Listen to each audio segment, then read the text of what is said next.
Good evening, and welcome to the St. Petersburg By Night podcasting network.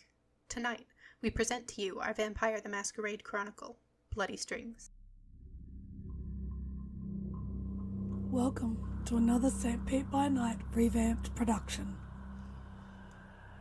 The following is rated for mature audiences and may contain graphic themes that will be distressing to some viewers.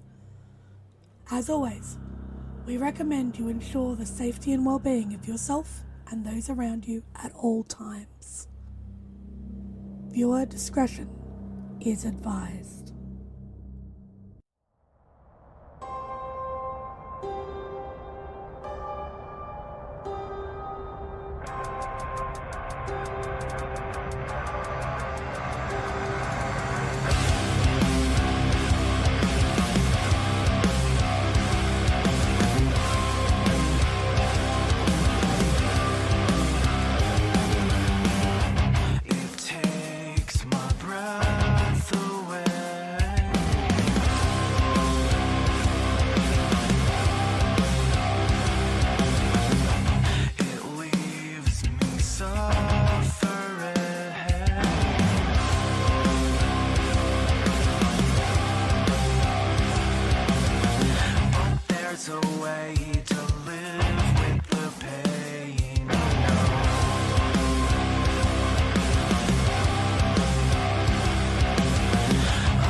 Welcome to Bloody Strings, one of the many chronicles here on St. Petersburg by Night. I'm Devlin, your humble storyteller this evening, and these are my amazing players. Please introduce yourselves.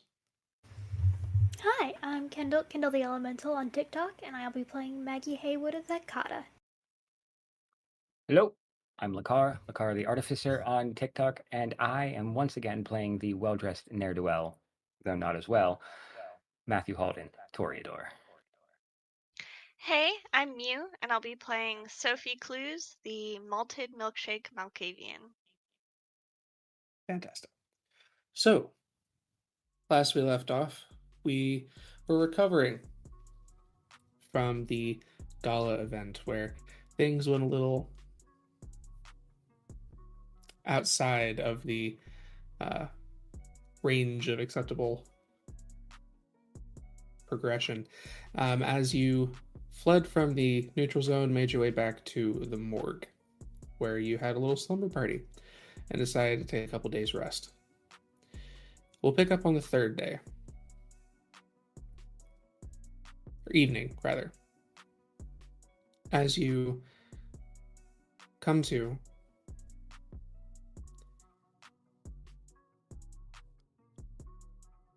Maggie's ghoul tending to you, and as you were rising from the drawers, Ezekiel has been quiet, has not said much of anything over the couple of days that he has been staying in his drawer.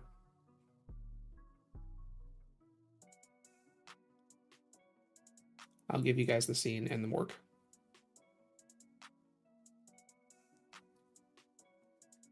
Maggie will come out of her drawer, kind of start pulling the other two's drawers open, whether they want to come out or not, but this is her house, so she's doing as she pleases. And she's going to just basically go through her own itinerary of what she goes through whenever she's in her own haven. There's usually bodies here, there's usually people that this is also where she works. She's going to check on the brief people, kind of check in on Ezekiel for a moment, because he's basically a house guest. And shut his door again once she is done checking on him. She'll look to the other two. Have you healed? Well, I feel much better, but unfortunately, this dress is, I suppose I can't really give it back in this condition.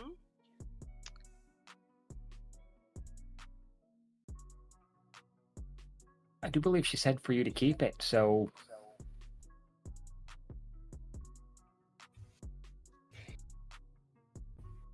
Yes, I'm fairly certain that's what she said.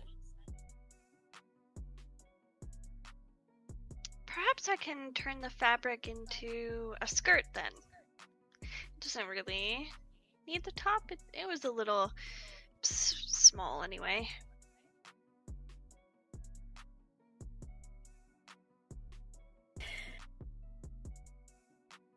Maggie will let out a little laugh and then continue.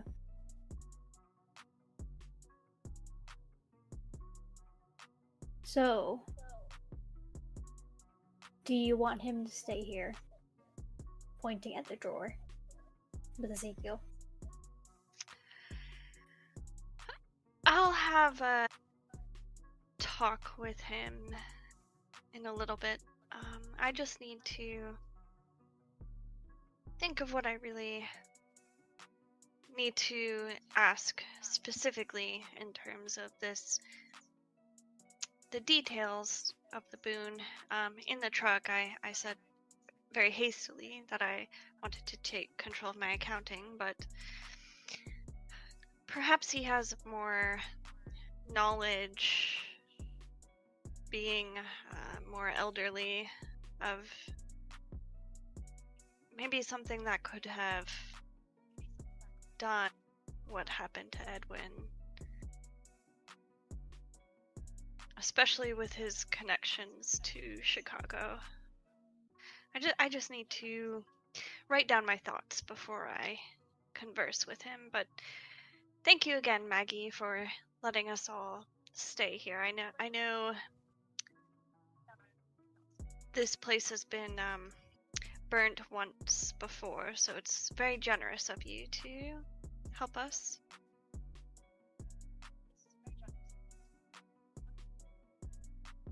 I assume that this is just something that happens when you gain too much tension.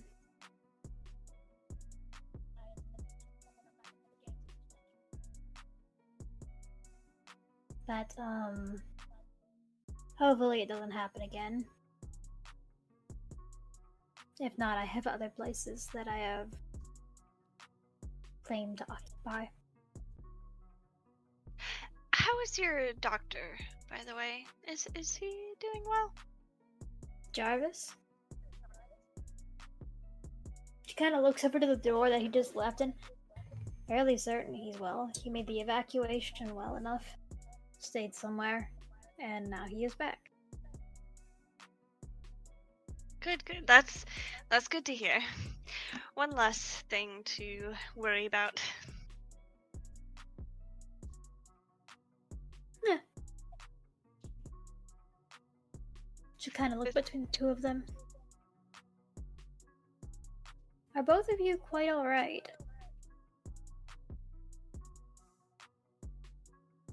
Physically, yes. Emotionally, I'll be fine.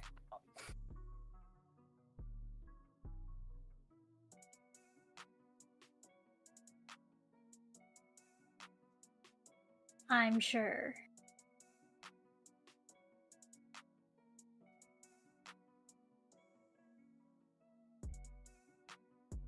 And she'll look to Sophie.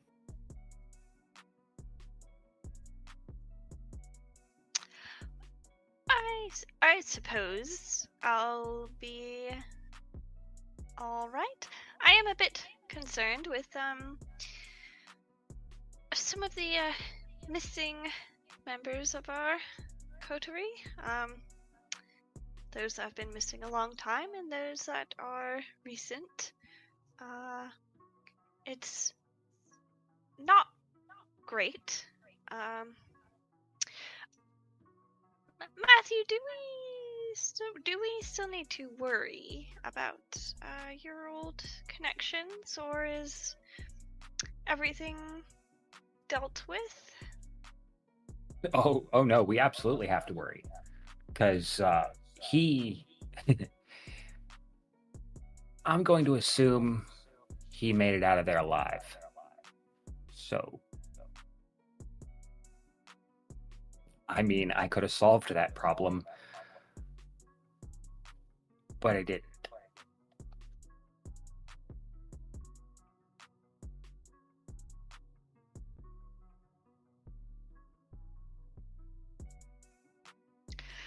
Well, I don't blame you for not wanting to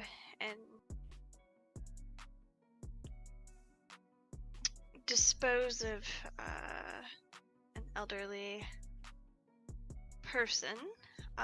Typically, I don't recommend it, and I even suggested the Count of Monte Cristo because I thought it would set a good example. But when you have someone threatening to bomb an entire nation, that does often change the morality of when you can dispose of such people. I hope you'll just keep that in mind in the future.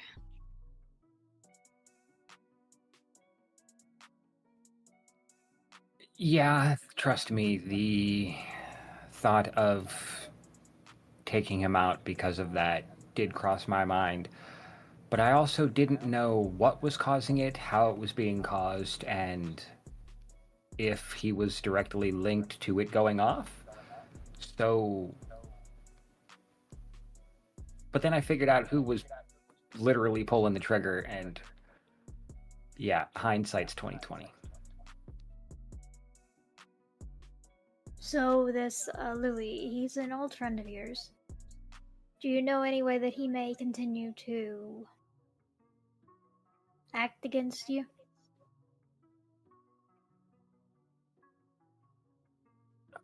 Well, he's used every single one of my aliases, so I've had to burn every single one of those. But I thought about it. I don't know what he's going to do or how he's going to do it.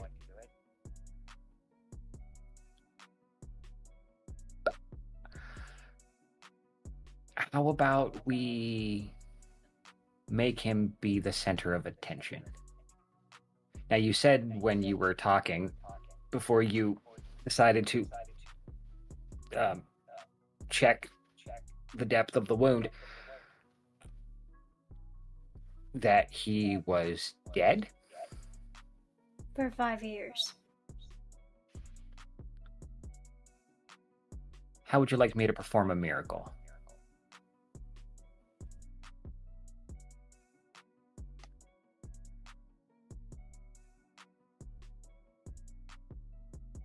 I was under the understanding we were going to be using the current alias that he was using.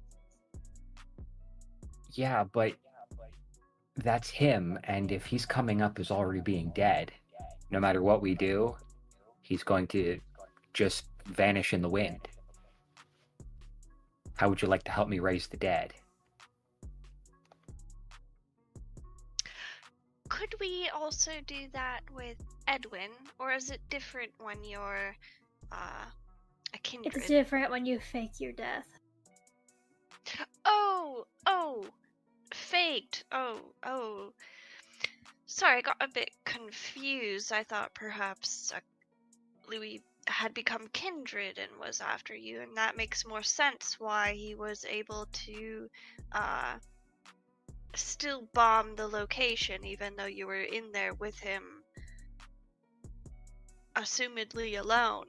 But now it makes sense.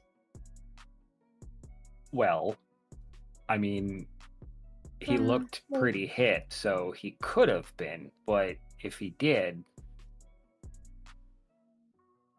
they waited a really long time to do it. Hmm.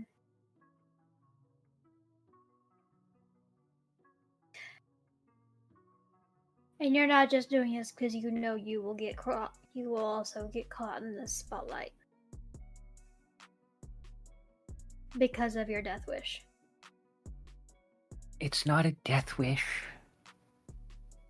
Now that I understand what he's doing and why, it's more of a I'm helping a friend.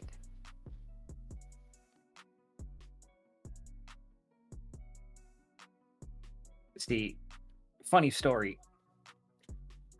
Apparently, he got it into his head that locking me away was the best choice to saving my life.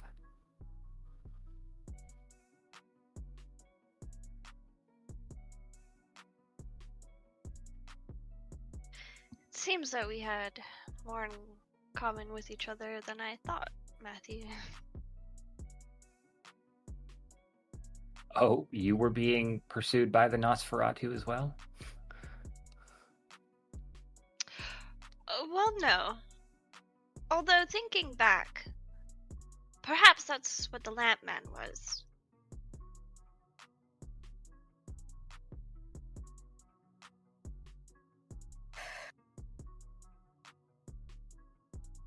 But I mean- Alright. In hindsight, he did me a favor, because if I would have ended up like Benny Boy, I would have... Your ego would never be able to take it. No, and... whew, Hmm.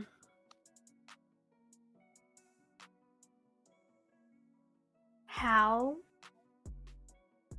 do you want to do this? Because this will require a plan.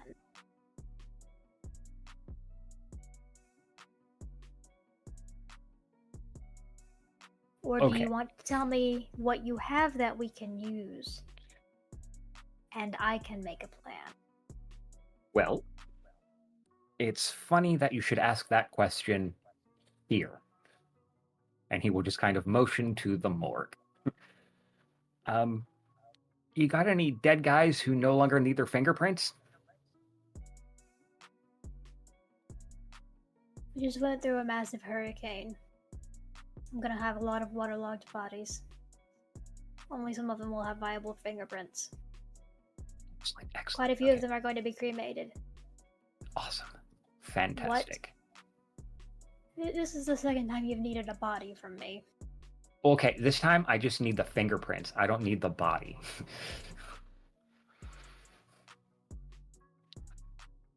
Go 'Cause on. Because you see, law enforcement databases track all kinds of things. Hell, they have my fingerprints on somewhere. I guarantee it. Yeah, so they track fingerprints, ear prints, various other unique things. Yes. So, if he's going to use all of my aliases, let's give him one more.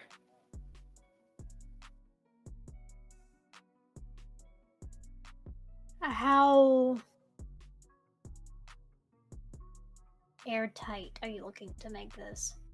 Not very, actually. Because I don't want it to be so good that it goes off without a hitch. I need it to be faked enough that it comes up as faked. Alright.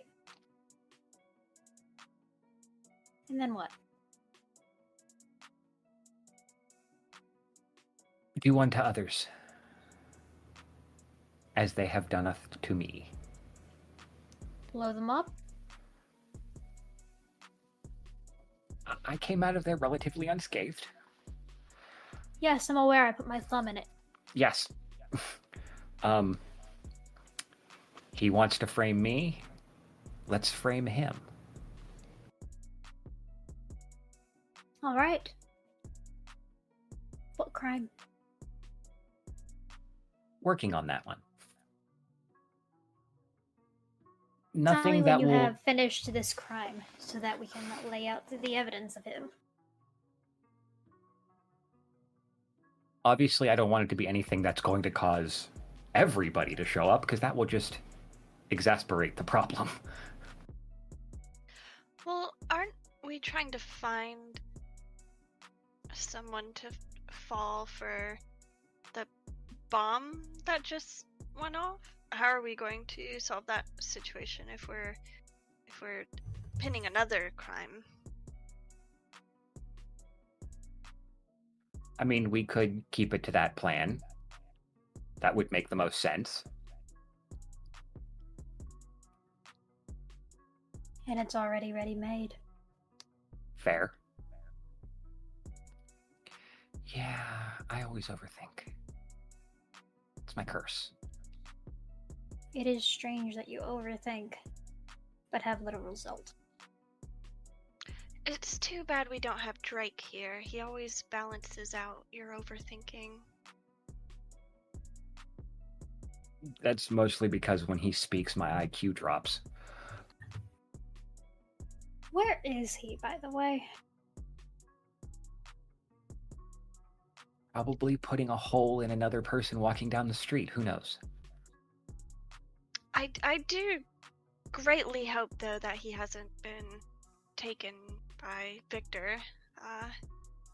It's unsettling how many people have disappeared who are in his aura. Orbit?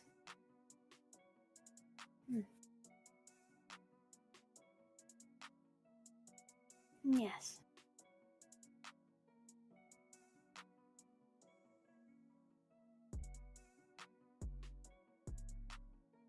So, we are going to make a fake ID with one of the bodies that's been collected from the hurricane.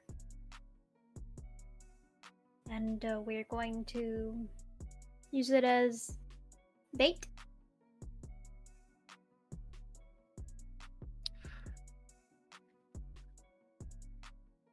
We're going to link it to the bomb. Yes, that fake ID, fingerprints, connect him to the bomb. Make sure it sticks this time. And hopefully, if he realizes that I was involved with this, he will GTFO.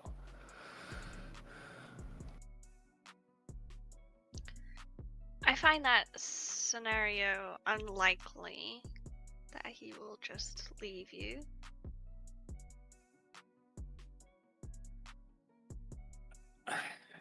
Worst case scenario, I go to take him with me, and whatever the hell happens, happens. No. We are not doing that. Which of his identities are we going to be using for this body?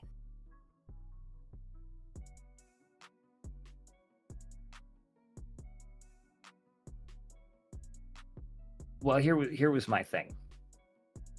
Can you actually get the fingerprints to connect to him digitally?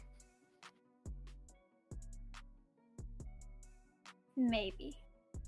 Well, they are his fingerprints. Are you suggesting something else, like footprints? Well, no, I just want to make sure that I'm not saying that she's incapable. I just... If we And connect I said them... If it's a fall person, the identity will be connected to the crime. But the identity will be linked to this body. You are basically calling him a dead man. He will likely try and trace where it is. And he will find me. Which I'm sure he already has.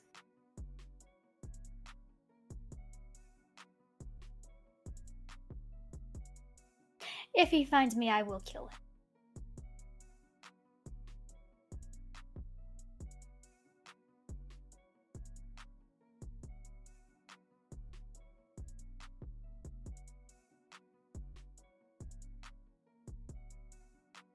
Fair. And I feel like you will make another stab wound just to jab at me for causing you that problem. You are already going to be helping me with the numerous amount of shades that are within this city that I have been tasked with fixing since before Edwin's death.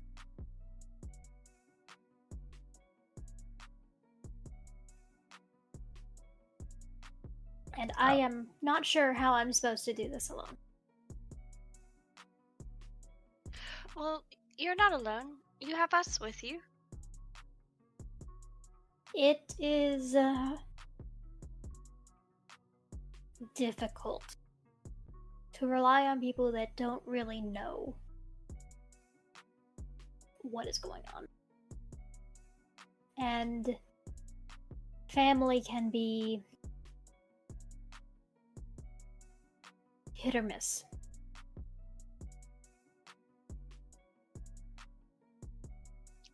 I am a quick study. I can help in whatever ways that I can. I'd like to.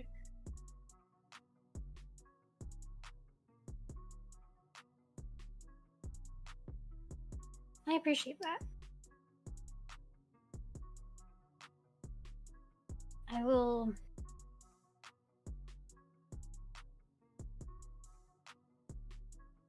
see. Petersburg lays on many ley lines. And they seem to have this magnetic sort of pulse for power. Many points that can be drawn on. And it's seems to have attracted quite a bit of attention, both in the past and now. These shades pull on passions, people, and they are fond of possession, as you saw at the previous, when we were within Elysium.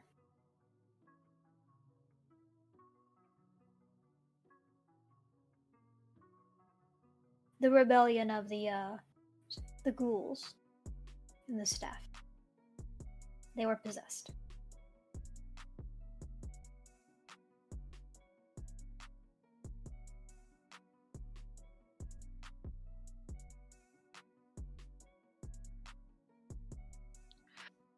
Once one has been possessed, is it possible to have them unpossessed, or is it do you have to kill them to release that?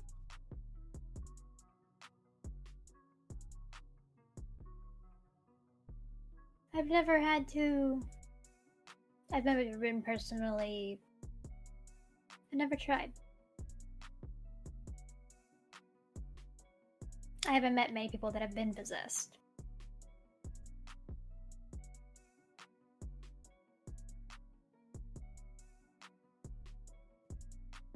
Now, when you say help,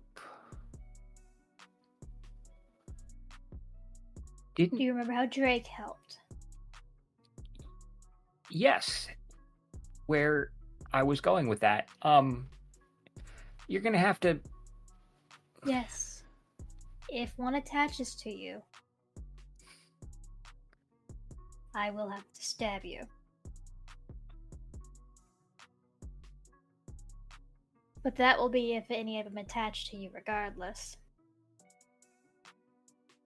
I was more thinking of keeping track of strange deaths in the area. Odd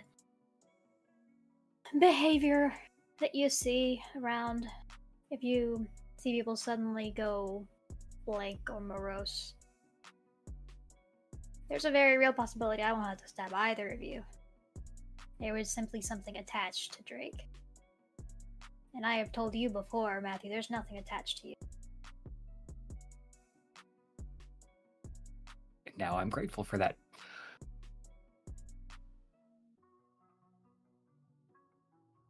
If I'm able to do this, then I'm able to release it.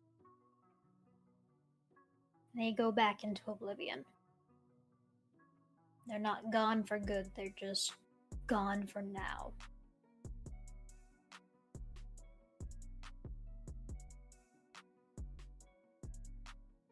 Story of my life. Nothing is so simple. Well, no. Louis was gone for now, not gone for good. Would you have been happy if he was gone for good?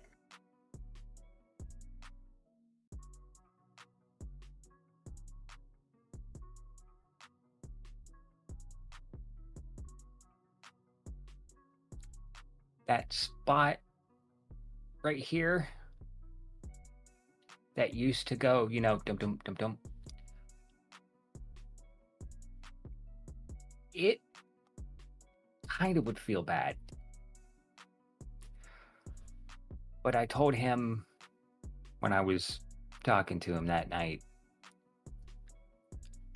I would have done anything for him and Mina in a heartbeat. One thing's changed.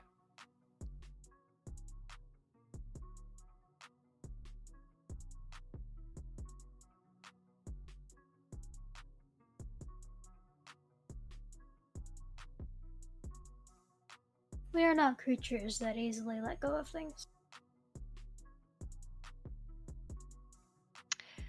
It also may have been better if he had at least communicated to you that he was attempting to send you away to save you. It seems a bit short-sighted to send your best friend away and not even tell them why.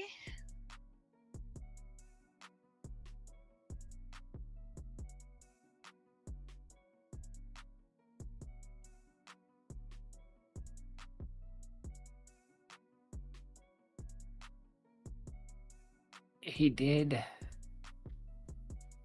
point out several times that doing this made me harmless.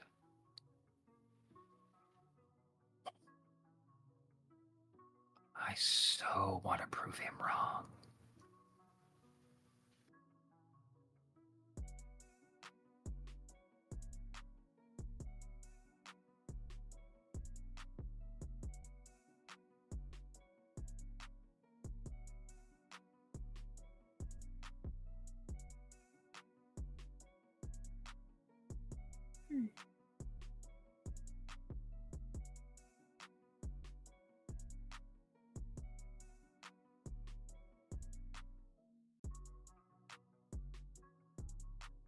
He does know that there's a difference between harmless and peaceful.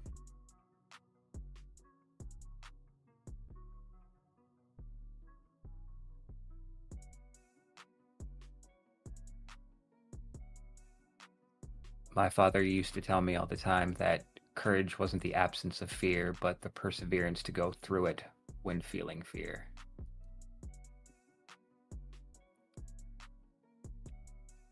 And I wouldn't call this courage right now. Yeah, no, I'm thinking vengeance. But I promise, I will not do anything reckless again. I think you've made that promise about 3 times now, Matthew. And eventually it will stick.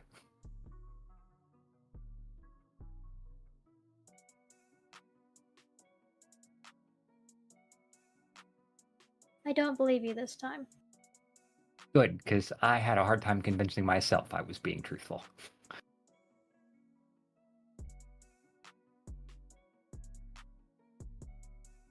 So you're going to be going with someone rather than alone this time.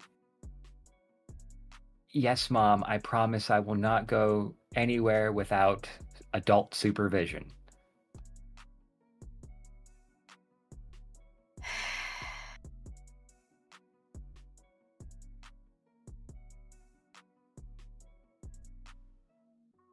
You're just stupid.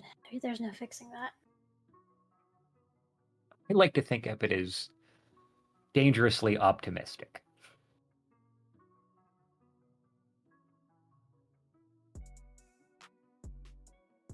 When you were embraced on the top of that building, you didn't happen to fall off, did you?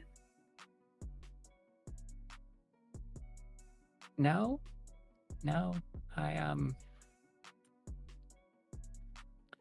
it would have been a whole different story going on here had I fallen off at that point in time, because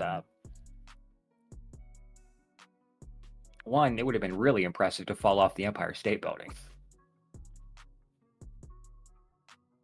That's like impossible. Somebody would have had to have thrown me. Quite frankly, surprised no one did. In terms of alone and reckless, Maggie, why is it your family has deemed it appropriate for you to tackle all the shades of St. Petersburg apparently alone? Like I said, you have us, but you said this was a very difficult task.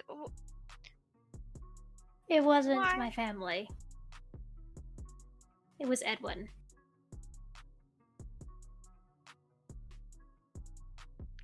And I have been working alongside some members of my family, but they are rather pernicious and secretive from each other. So all the information collects within me. Therefore, I have to create all of the answers. Because I'm the only one that's able to know everything. Because they don't like to talk to each other.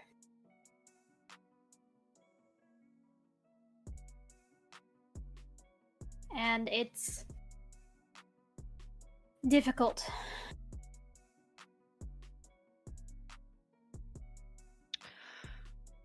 Well, in the future, I won't speak for Matthew, but if there are requirements for boons in order to obtain said knowledge or help from your family, since I'm not, as you said, perhaps going to be good at dealing with the shades, I don't mind helping acquire those boons in what ways that I'm able to. I would appreciate that.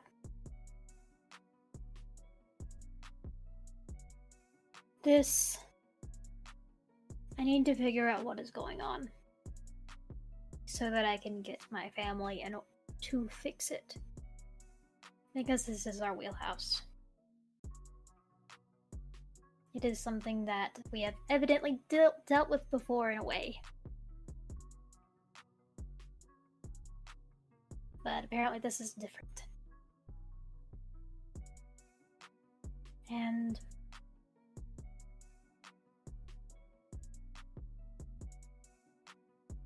it is hard to focus on with everything else. And I don't want to neglect either of you as my coterie.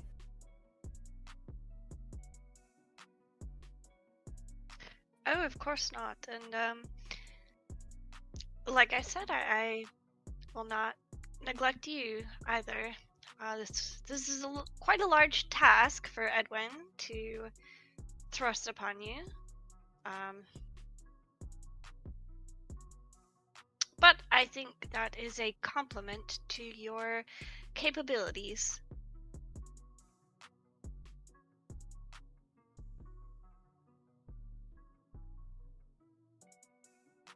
Thank you.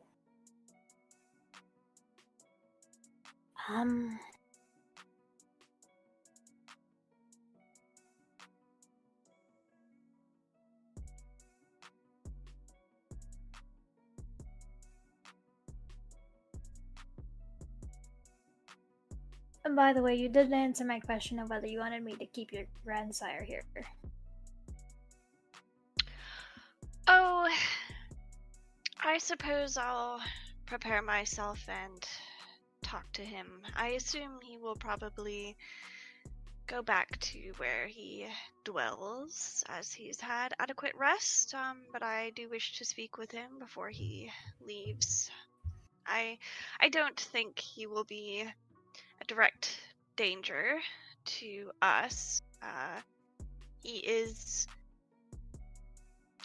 as much as it can be said, an upstanding member of the Camarilla, and I don't think he would endanger that by harming either you or Matthew. And in terms of my safety, the channels he has gone through to gain official access makes me feel less concerned he would just nab me out of the cat's cradle.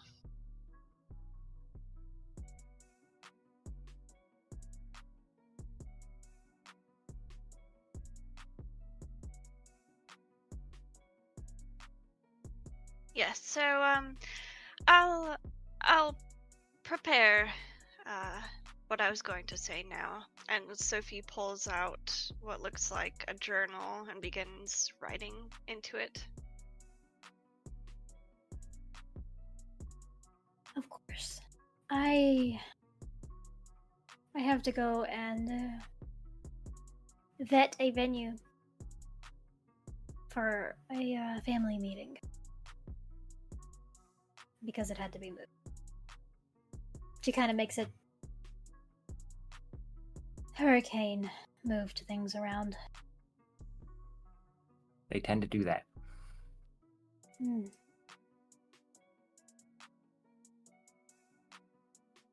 You are welcome to stay here. You are also welcome to leave.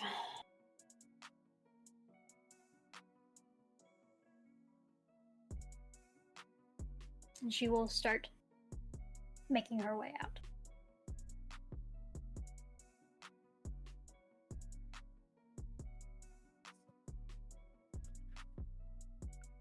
I'm assuming, Sophie, you're definitely not going to want to be alone with him when you ask these questions, but at the same time, it's probably something you want to do in private, so I will leave it to you. If I feel I'm going to come to harm's way, I shall yell out. What is something easy that you might not say in a normal conversation, but that would alert you? Perhaps like a food item. Perhaps I'll just yell out something like mustard or banana, and that will alert you that I am in danger. Okay. Yeah, okay. We'll go with something yellow.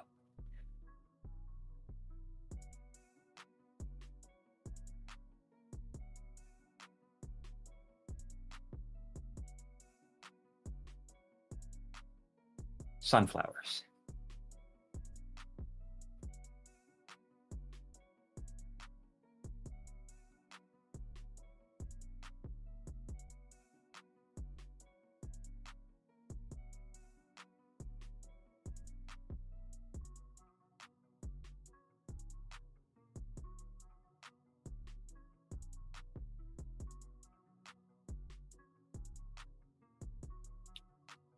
Yeah, well, sunflowers. I'm a fan. He wasn't my favorite, but Van Gogh's sunflowers, they're iconic. That will definitely catch my attention.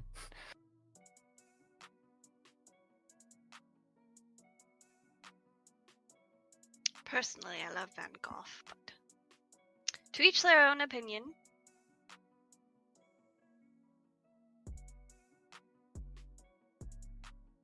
I mean, you could have chosen anybody. At least him I respect.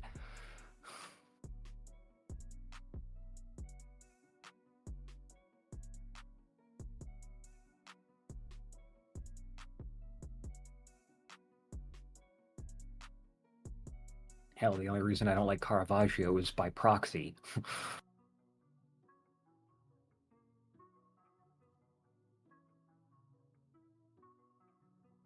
Matthew, at this moment you get a text. Not so much a text, more of just like an alert. And he'll check his phone.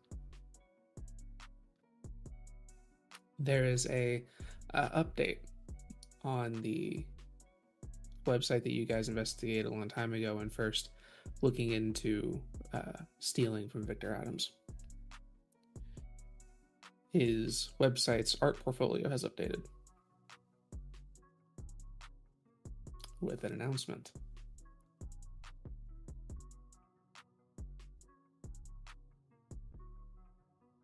Oh, lovely. On the 9th of December, we will be debuting our final showing of Victor's Angels.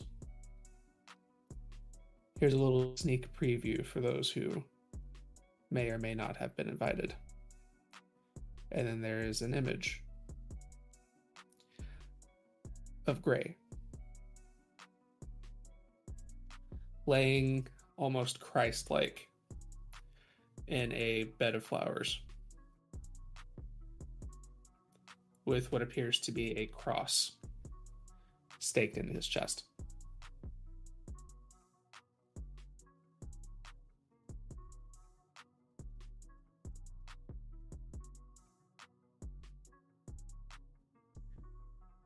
Matt will proceed to blurt out a string of expletives in French.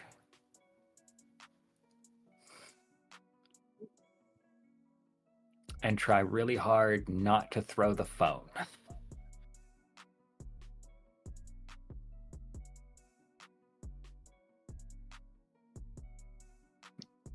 Matthew, are you quite all right?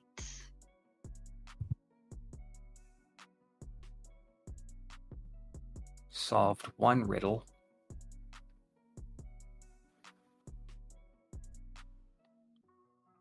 I found Gray. Oh, good. He's all right then? Not even remotely, Miss Clews.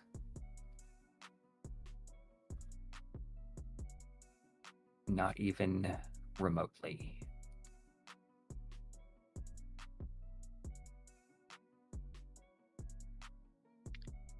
Well, you said you found him. Did he send you a message, or how do you know of how he is? You weren't with us when we were first investigating Victor.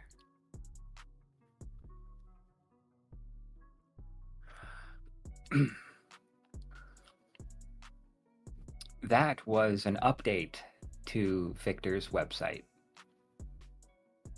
of him debuting a new centerpiece. Unfortunately, Mr. Novak is the centerpiece.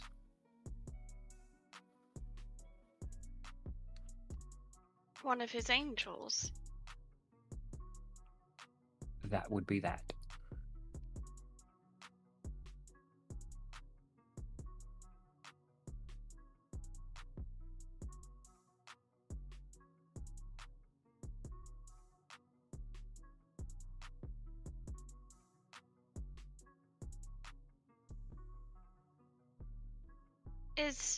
Is he in a state like Edwin is? Not quite as gruesome, but bordering.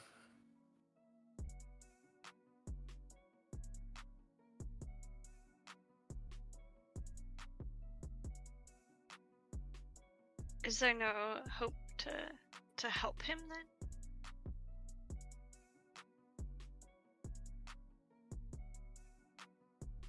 Considering I don't know when this was taken, and how long it's been since then. He is Schrodinger's cat.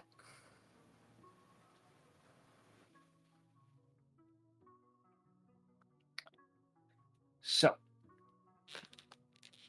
I say we focus on your grandpa. We worry about my bestie. Not too far into the future. And then we go and pluck that son of a bitch's heart out and figure out what happened to my friend.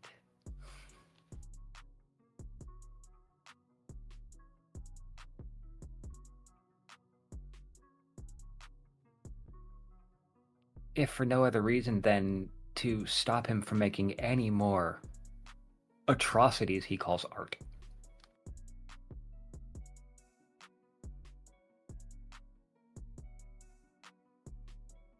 Hell, even if I didn't like Gray, I'd kill him and the principal alone for that.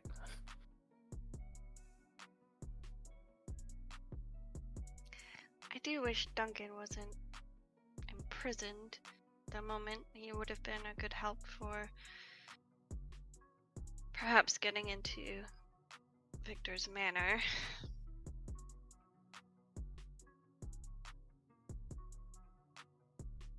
I do wish we had a few more allies.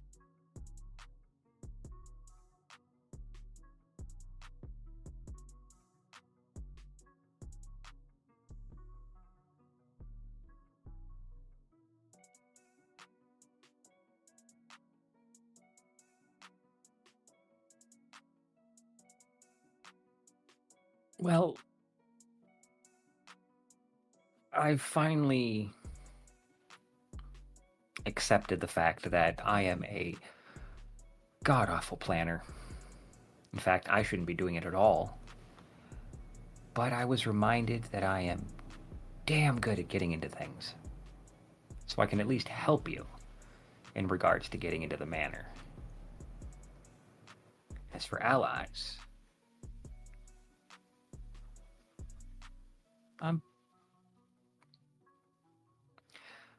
we'll see if we can scrounge some up. I'm pretty sure there are a few friends around here who might be willing to help. Fortunately, I'm not sure if you can count Carmen on that list as well. She seemed pretty perturbed at the gala for good reason, but Yeah, I mean, I'm pretty sure I'm going to be, if I'm not already blacklisted from Denoche, I know she sure as hell isn't going to go anywhere with me again.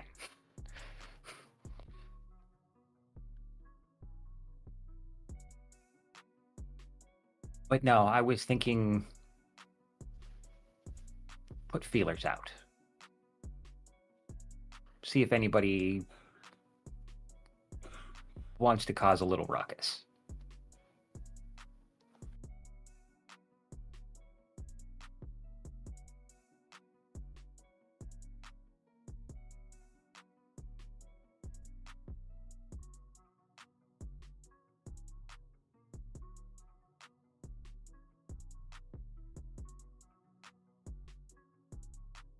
And you'd be surprised. Some people just might be bored. And, I mean, if we can get Drake to stop staring at himself in the mirror or wherever the hell he is, he'll definitely be some use.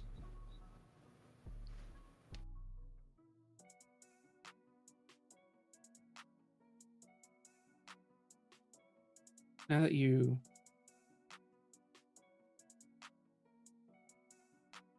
have this information, Matthew, how are you to proceed?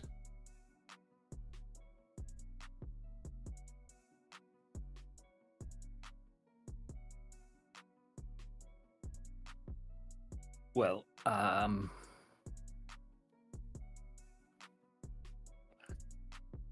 I'm going to at least text that I figured out what's up with Gray to Maggie.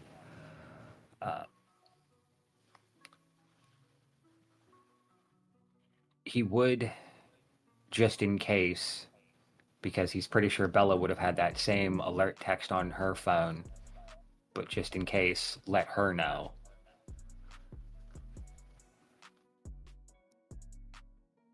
And as much as he would love to just immediately storm the castle, he knows that's a bad idea.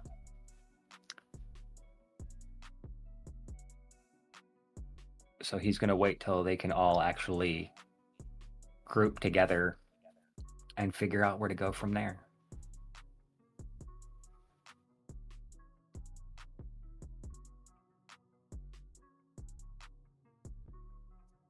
About that moment, you hear a knock on the door.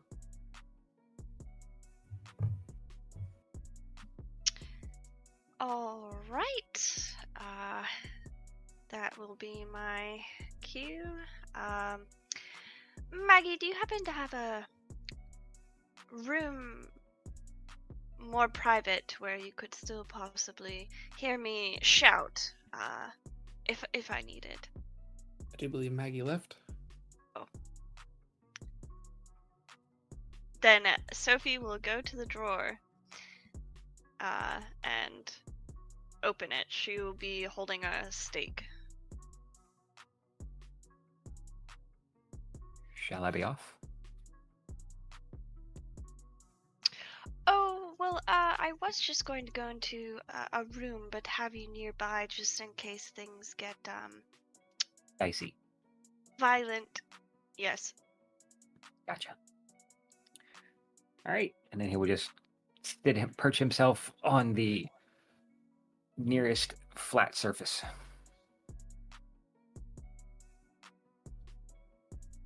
You So open- Sophie... Oh, yeah.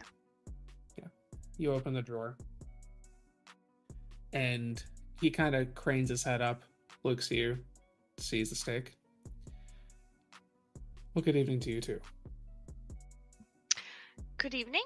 Don't worry. This is just in case you had any violent tendencies. I would like to ask you a few questions in Maggie's office, or I suppose it might be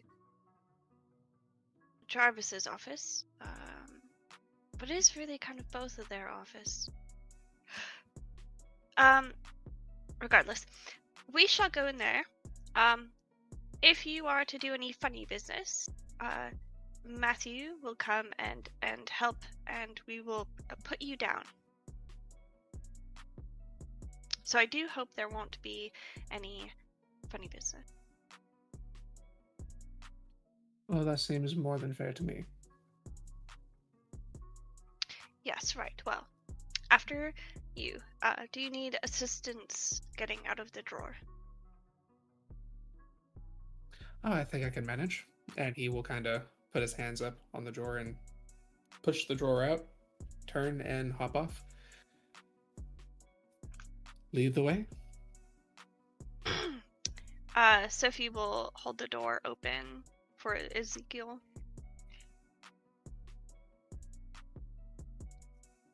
He steps through and will follow you to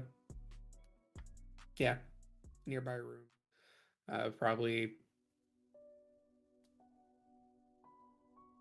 a storage room would probably be the nearest location. They have an office. They do, but I presume that the office would be locked. That is Maggie's office.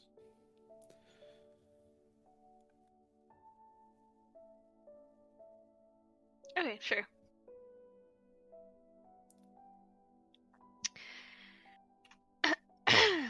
So, Mr. Thorne, I just have a few questions before you are free to go on your way. Ask away. Right. How many childer do you currently have?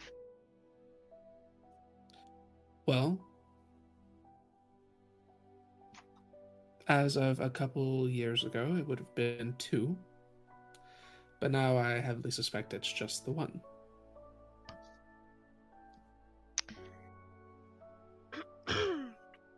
Why did you choose a narcissistic, abusive person to give them immortality?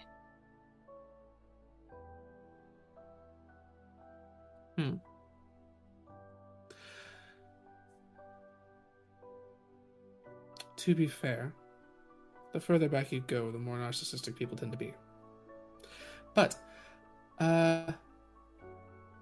he wasn't quite as volatile when I knew him.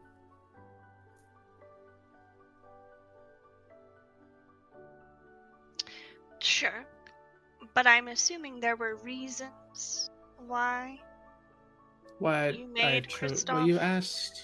Fair enough. a kindred? Yes. Kristoff was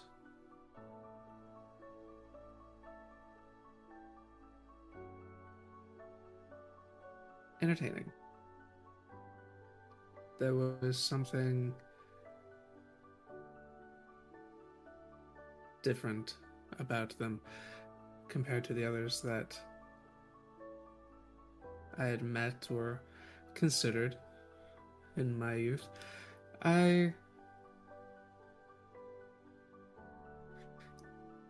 He was very charming. Many people were drawn to Kristoff.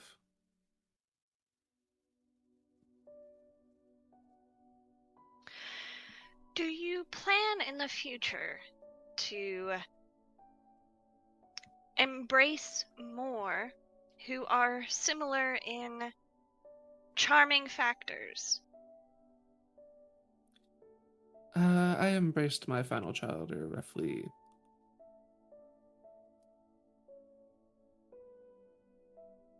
50, 60 years ago. All right.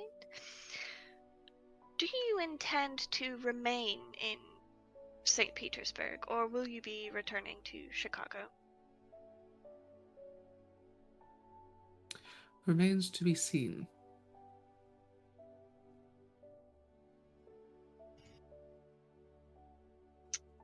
All right. St. Petersburg is very interesting, but Chicago has become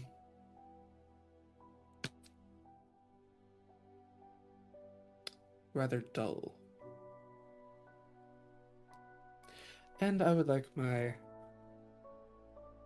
childer to not have to exist within that environment for too much longer, for I know that I will not probably be on this side of the world very much longer myself.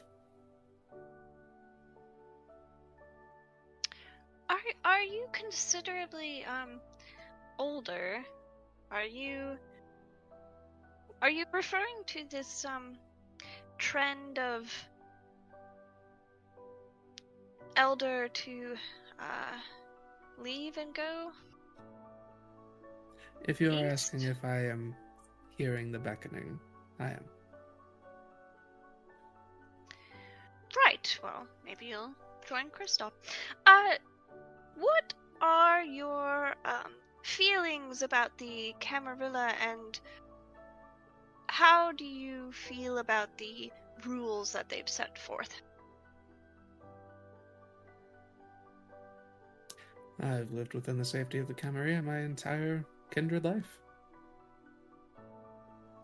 I may find some more traditional values to be a little archaic, but they keep us safe. So do you believe it's within your duty, if you believe that there is a potential incident where a masquerade would be breached, that you must do everything within your power to help stop that breach? I think masquerade breaches should be dealt with swiftly.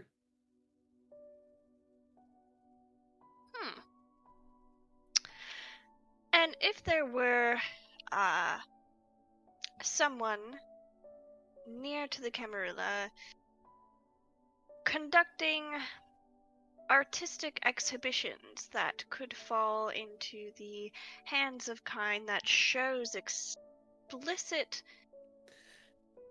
torture of kindred, would you find yourself within your duty to do something about that? I do believe it would technically fall under the duty of the sheriff. Now, my dear girl, I do feel like you're asking me very pointed questions, I feel. Is there something that you are trying to gain from this exchange outside of my intentions? Well, you speak of accounting and having the right teachings. You were concerned that Duncan was not a very good teacher in those respects, and that is why you've pursued the official channels to attain accounting. So I am asking these as I must come to the decision of helping in situations similar as that. So of course I am seeing what your great wisdom would offer, to know if it would be good for accounting. I see. The reason I throw any concern in regard to Duncan's ability to teach you the proper ways to navigate this world, for two reasons, as you stated. Both of you shared a volatile sire. And while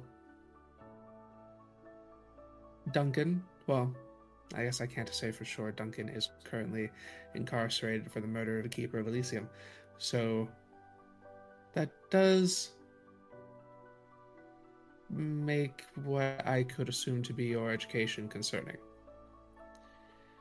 Second, given the nature of what I understand to be your upbringing, I must assume that you have been rather sheltered. And despite being older, you have the experience of someone who hasn't been around the block, so to speak. So I do believe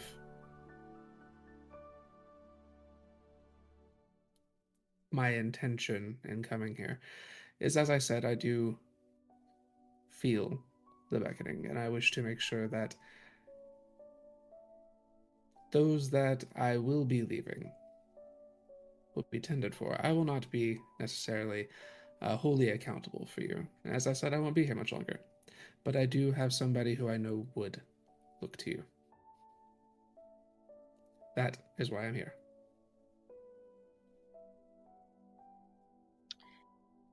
To your point of Duncan, he was always very caring and wonderful in our time as a family. And he is, at the moment, unjustly incarcerated. So I don't think you have to worry about his teachings and values. I don't know what happened to Edwin. I am completely stumped, in all honesty. It's as if some invisible phantom just ripped him from his skin. It's almost not even like what a kindred would do. It was extremely grotesque and very fast. So I don't know what occurred there, but Duncan has always put my safety as his highest priority. I believe that. I remember when Kristoff chose Duncan. But it's not a matter of Duncan as himself anymore now, is it?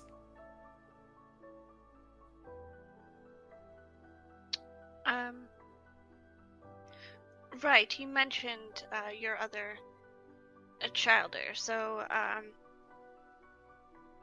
are they also visiting St. Pete? They are. And do they intend to stay within St. Pete? I suppose that depends on them, but they are leaving Chicago. Right. Well, what is their name and an approximate description?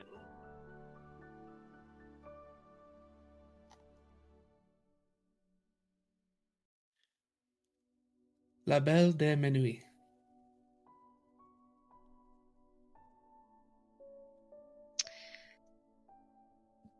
So many French in St. Petersburg. All right. And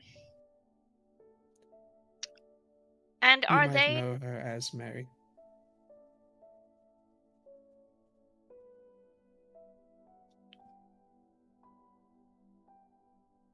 What?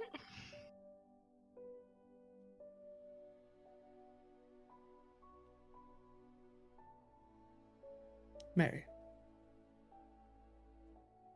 She is my childer.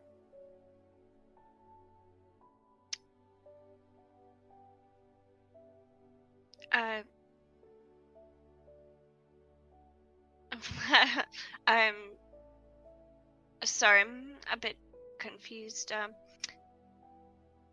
You said La Belle? The name that she goes on stage with. Oh, she's a.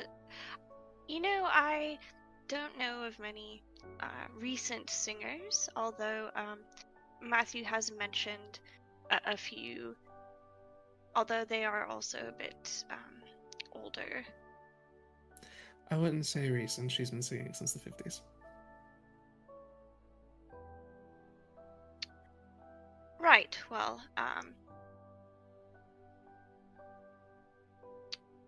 yes, well, I don't know of that singer, but I'm sure she's great.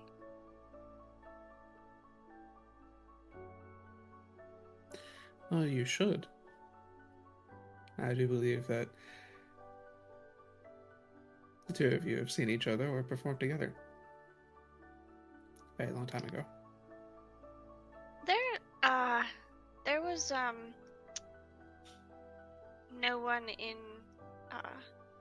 with the family.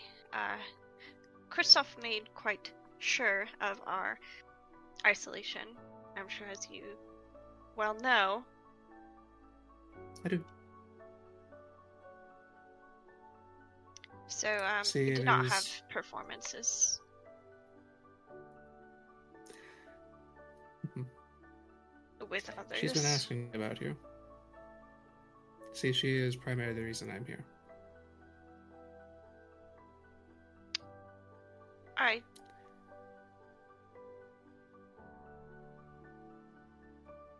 I didn't.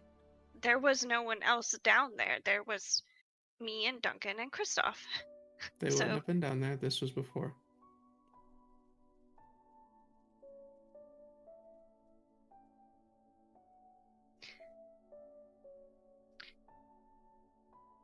You mean You know who I'm before? speaking of.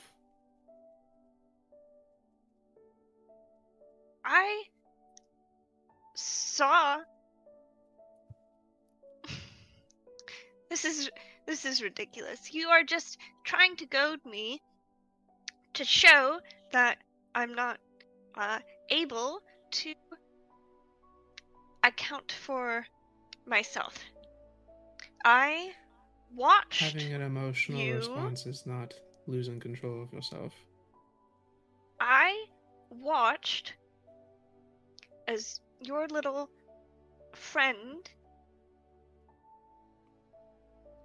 feasted on her. You did? She has passed on, and it is extremely rude for you to bring her up and sully her passing in such a way. I wouldn't dream of it. He did. He harmed her greatly. I instructed him not to touch her. I was going to make her forget and move on. But he essentially killed her there on the street.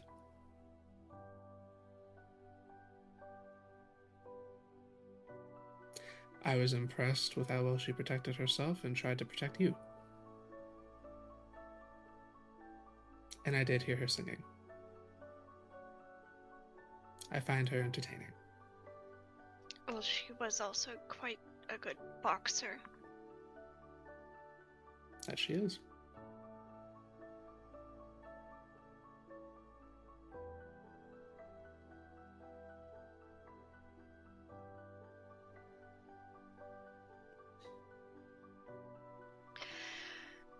I do not know if you are trying to trick me. So, if you are telling the truth, then I must make a meeting to speak with her, but with my coterie must be available. Well, your coterie seems a little unreliable. Don't you But of course, dare your terms. say that about my coterie. Maggie has been one of the most competent kindred that I've seen out of this entire crew.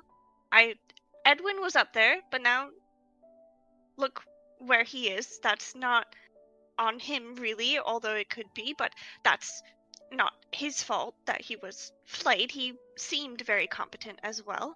And then Bella is actually the whip of Clan Malkavian, and she's been doing a lot of work for Charlie, and so she's not unreliable. She's just currently busy. And If I understand, she has left the city on with her sire. pertinent business. They have a lot to do. So that's not unreliable. That's actually the most reliable. They're willing to extend their reach beyond the city for the good of the Camarilla. So a known Truckexe, who is, as far as I can tell, quite disreputable here in the city, is off with his child or the whip. Look, I don't mean any offense, but our meeting was supposed to be had with Bellatrix, and she left the city. I have been meeting all of the conditions you've asked, and it keeps getting postponed because these conditions are bent on these individuals who don't seem to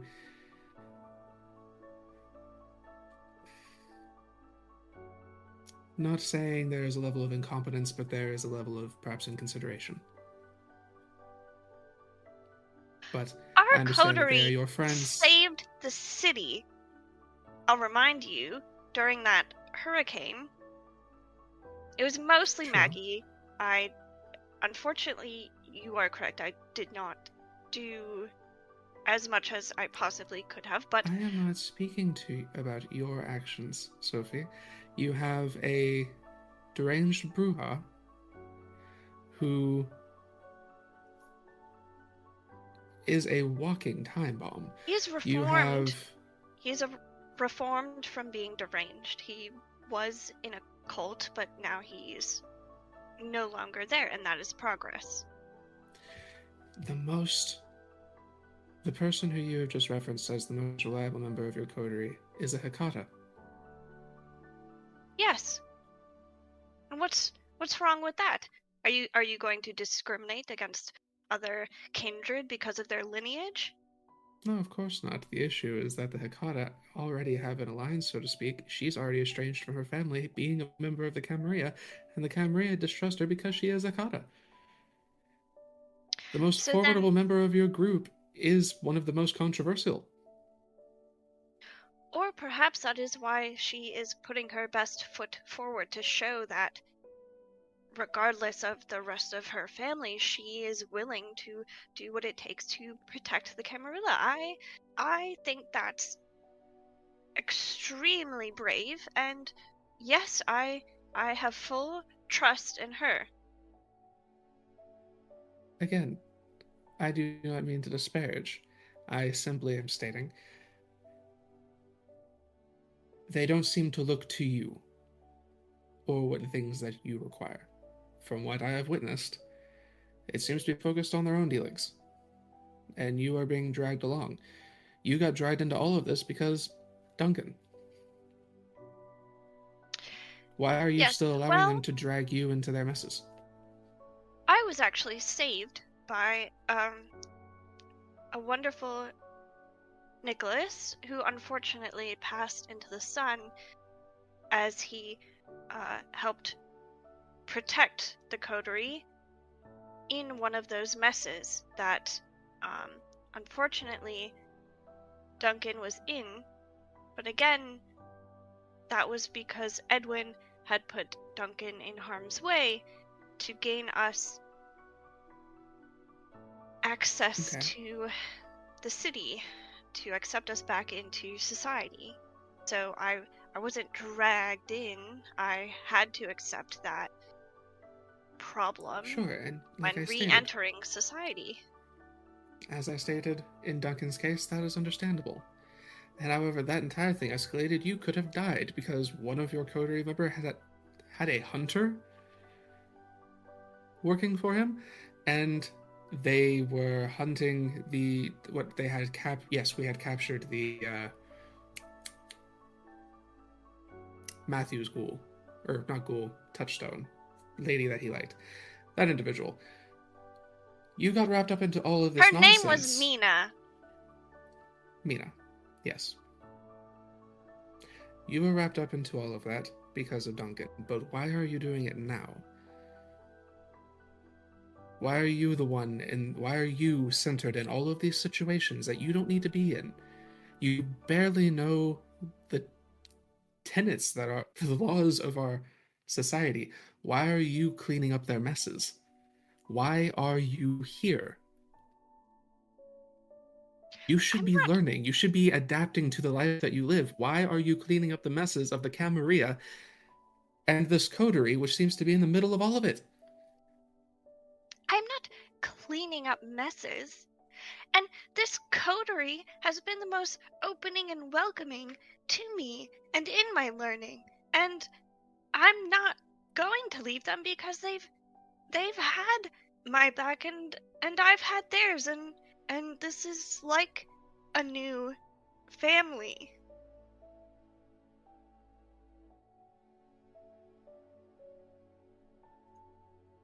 And I will not see the remaining members of my family get picked off any more than they have.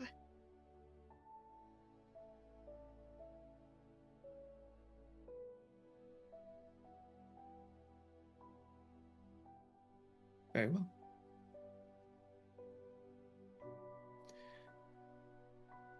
You've answered my question, I'll answer yours. Until I know that your business here is complete and that you are not dead, I will be staying in St. Petersburg.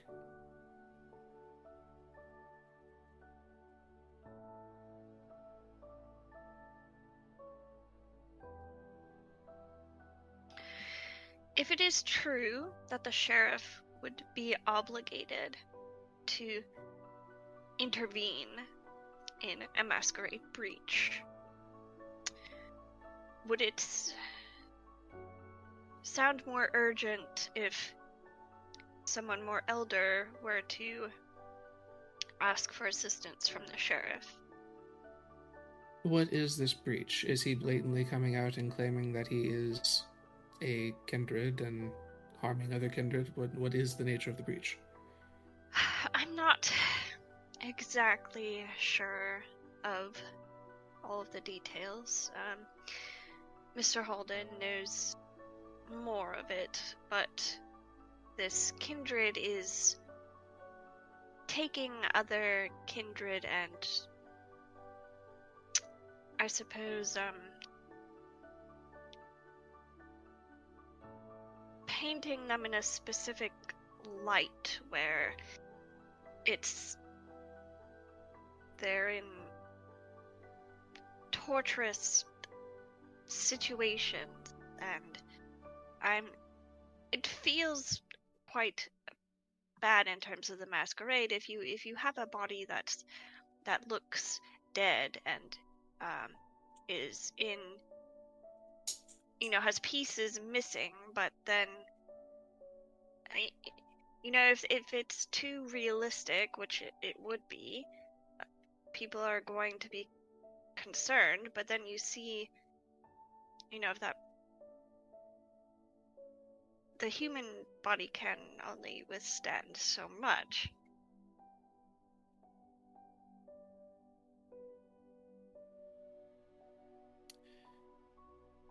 My advice to you in this regard would be to take it to the proper authorities. For you to go out and do if you truly suspect that this kindred is doing vile things to other kindred, it would be a sense of vigilantism for you to go deal with it yourself. Which, even as kindred, that is frowned upon. Well, like I said, do you think if I were to approach the sheriff with something like this, would they even take it seriously, or would it be better if someone older with more influence were to bring it to their attention? If you're asking if I could bring attention to it, I am new in this city.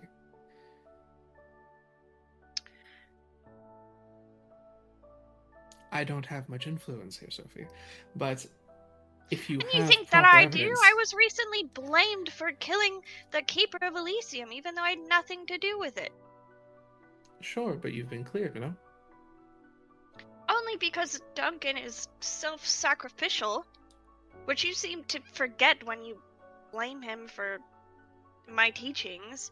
I mean, he's really falling down upon it for me.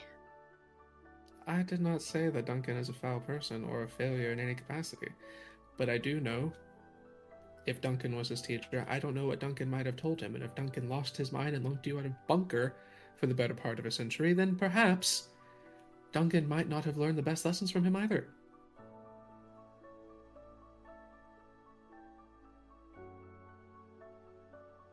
I'm sure Duncan is a fine boy, but I can't do much for Duncan right now. I can try to do something for you.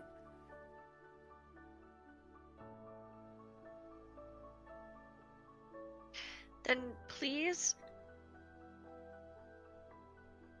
bring it, or at least have accompany me if I'm to bring it to the sheriff's attention. They may take me a bit more seriously if someone older is there. If my presence is what you wish, I will be there, but I do advise that you study your evidence, or maybe have somebody, a member of your coterie, accompany us that is also well-versed in the evidence that you wish to bring about them. Because if your evidence is not damning enough, then they won't do anything about it. That is actually very appropriate advice, and I will take that under advisement. Now, is there anything that you need before you are to return to your homestead? I should be fine. I thank you, though. Yes, well, this has been enlightening. I do hope to see you if I am to contact the sheriff. And I hope to see you again. Is there anything else? That will be all, thank you. He kind of steps toward the door and opens it, and then he turns back. I understand your connection to these people is one of family, and I would never think to take that from you. But I have noticed that people in your family people in the family you have right now don't stay around very long. Not to any fault of their own, but that does seem to be the case. Should you want it, you do have family here. He bows his head, and he goes to leave.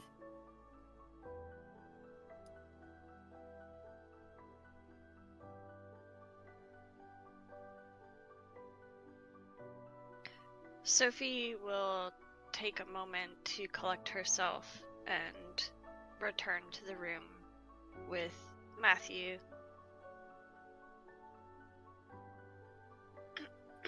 And she will let him know that she is fine and she is going to return to books and bourbon, and she will take her leave.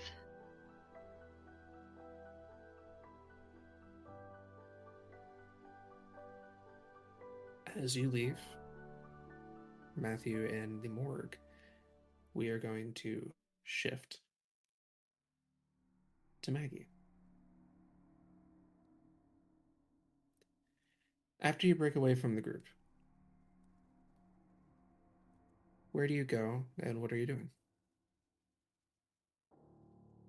Maggie will. The address that Edwin gave her for the place, the venue that he determined would be where the family would be meeting. Is that within walking distance, or would that require driving? You guys are pretty, you could probably walk there reasonably, about 20-minute walk. Okay. Well, then she would just start walking in the direction of this place. Probably slide on a pair of sunglasses and start looking around, remembering what Amethyst told her. Trying to cool off from the various frustrations she's feeling with people around her at the moment. And she just walk. Occasionally activating her Oblivion sight as she is looking around. Her sense the unseen is just going. As you are observing, there is something. Give me what's on awareness.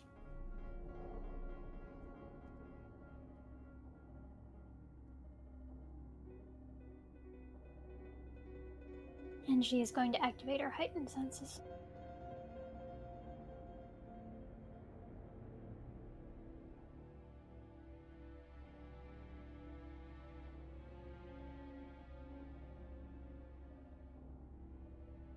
That is 6. Okay. As you're kind of looking about,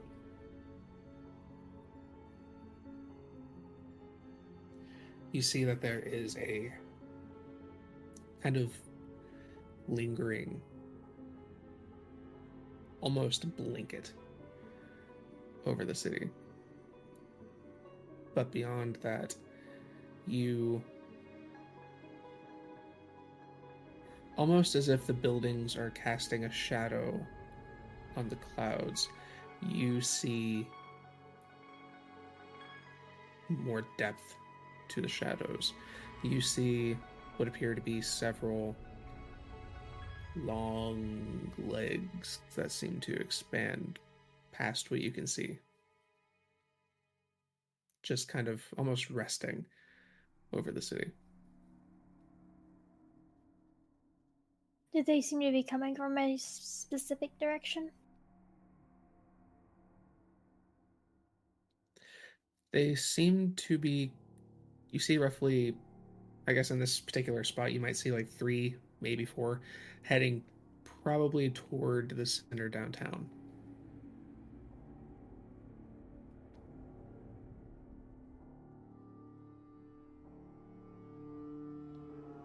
Okay.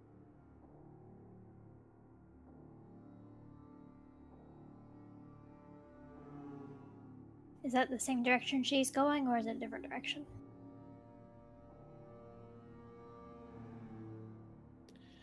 You are heading west right now, so this would be more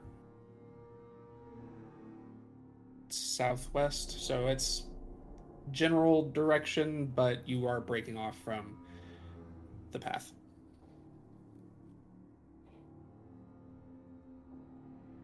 Okay. She will kind of track it with her eyes till she has to break away from that path. And she'll make a note to check it out after she is done looking over the venue.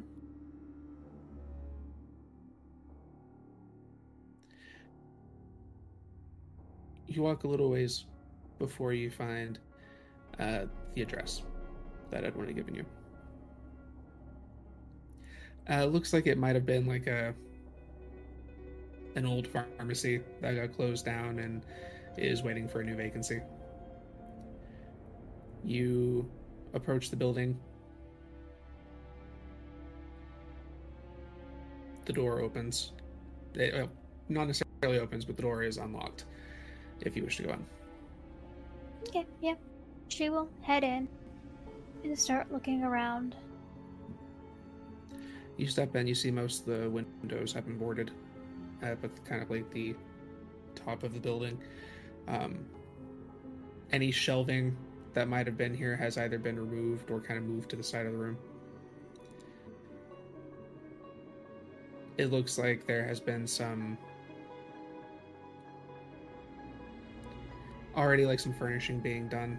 You can see Edwin did some prep work for getting this place ready, but looks like it got stopped after what happened to him.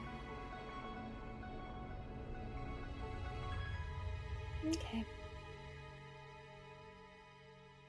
Maggie is going to take a couple of pictures and send them to Jarvis to see about getting this place finished.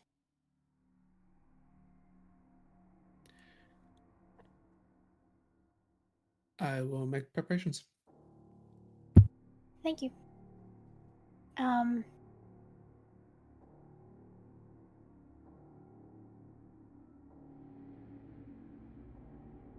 And she'll look around a little more to see if there's like any other things that like need to be done, but if it looks like it's just furnishings. Without knowing like specific like nature of the meeting, it's hard to say if there's anything outside of literally a place to talk that is required. I guess if you wanted to get more information like that, you'd probably have to reach out.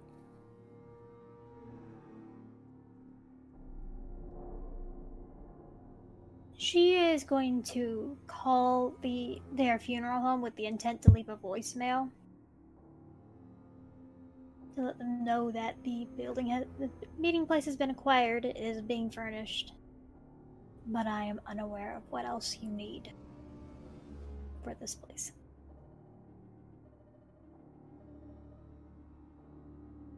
And she will leave that as just a voicemail. Sure. You leave the voicemail. What do you do in the meantime? She will step out and start heading in that southwest direction. But as she is walking and looking, she's going to pull out her phone and she is going to call Pietro.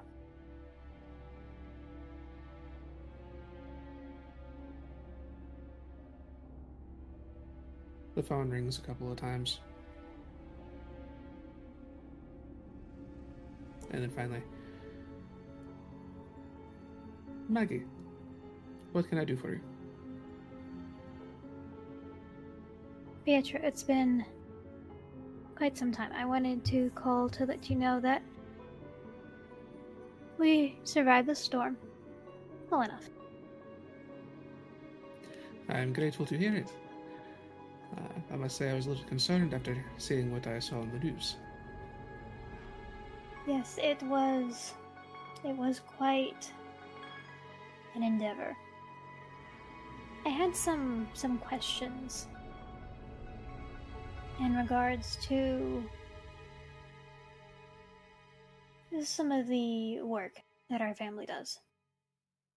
Oh, I would be happy to answer in any capacity that you need, but I must ask first, since it has been some time. What, how are things going with the sea life, as it were? The sea life has been quite interesting around here. They have quite the number of things that wash ashore. Have you found anything you were looking for? I found many a story. I see. I'd be most interested in hearing these stories, but we can come back to that later. What are these questions of yours? Have you ever heard of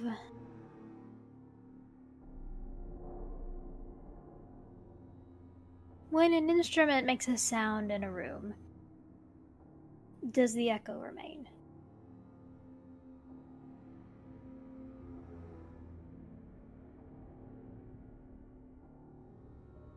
Even faint.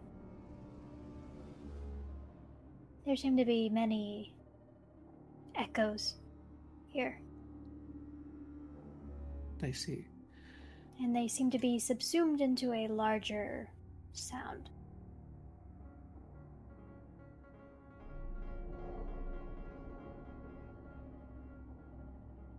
You say they seem to have become a larger sound, and could you perhaps elaborate further?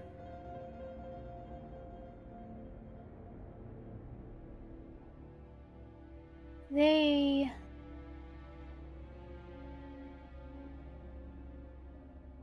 when the sound leaves the instrument, it gets pulled. The echo lingers for a moment, and then another sound pulls it into its song. It's becoming quite cacophonous.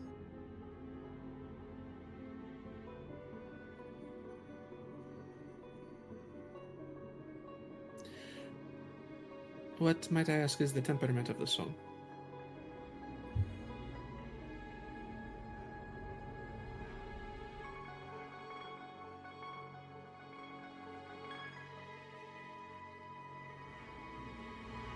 Very akin to jazz.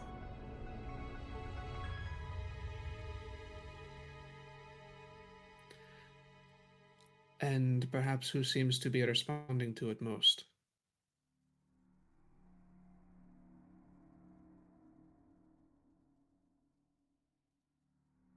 The lost. The depressed. The melancholic. It pulls. It draws them in.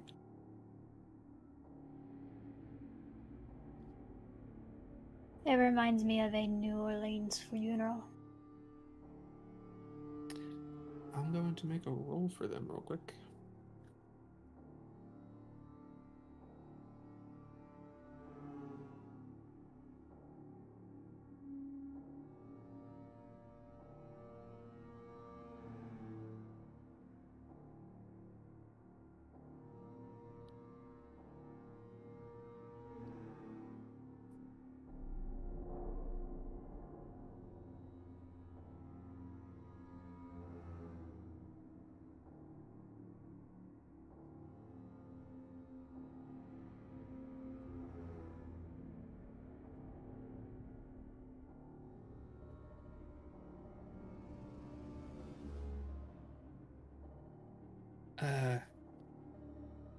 Maybe leaves them a little more empty than before? Yes.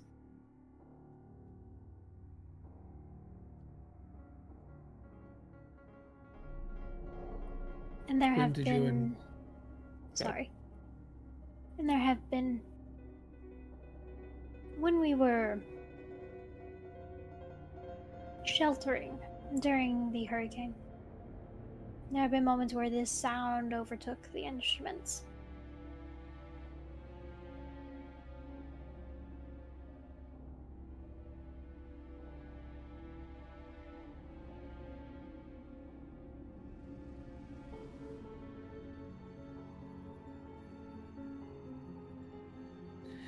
And you encountered it during the hurricane?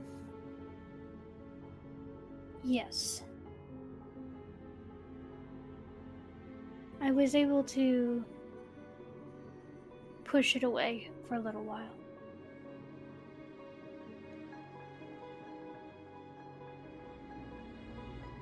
It seems to anchor itself here.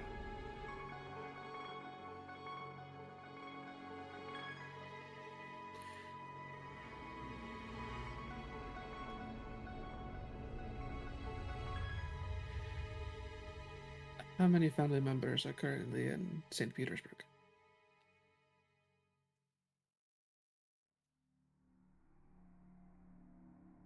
I have met 3. Outside of myself. I anticipate that there will be more. There have been, when I last saw the ones that were sticking to the more neutral areas in this city. They are going to be having a party.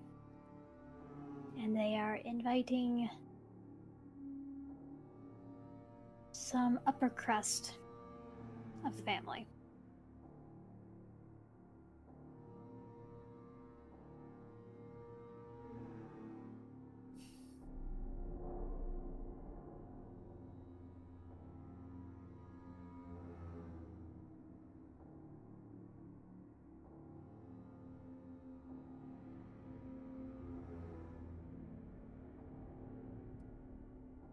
I would like you to forward me their contact.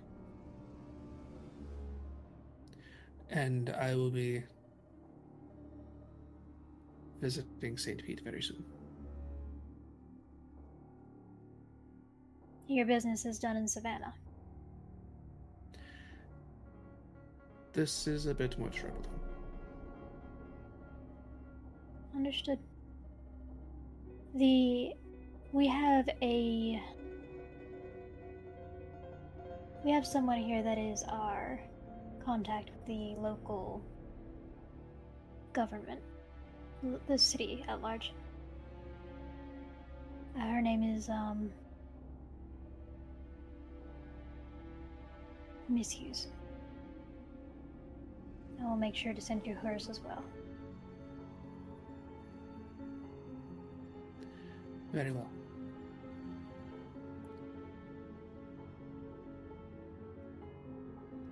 Have you seen its presence? Have you heard the song since the hurricane? I am following parts of it.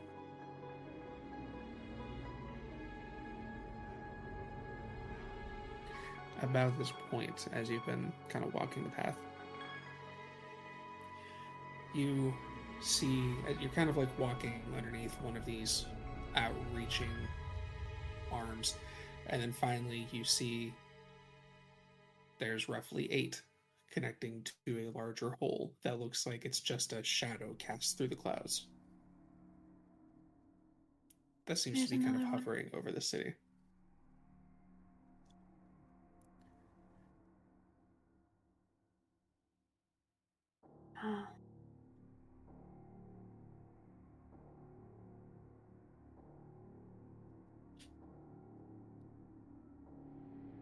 Do the legs look like they have anchor points? Or does there an anchor point look like there's connected to the hole? It doesn't look so much that it's... You mean like a fetter type situation? Mm-hmm. It doesn't look like that so much. It looks more to the effect of...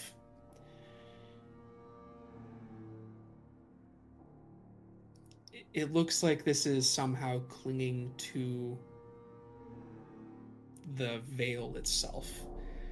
Like you are... There's just something so massive on the other side of that veil that you look at on a night-to-night basis that you can't help but see it just by looking at it now. Okay. There is something that is outstretched and clinging.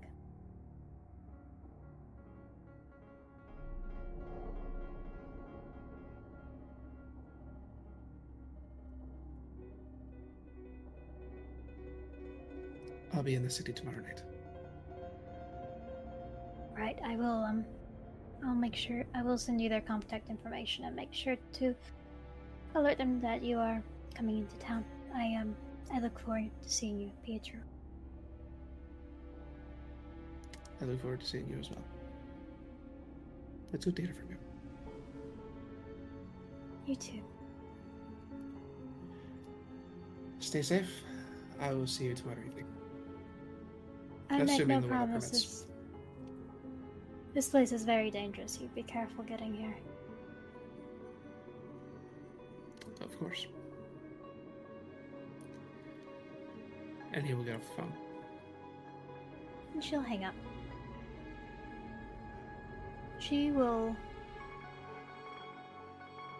follow the legs a little further until she's kind of looking up at, like, either the off-center or the center of it.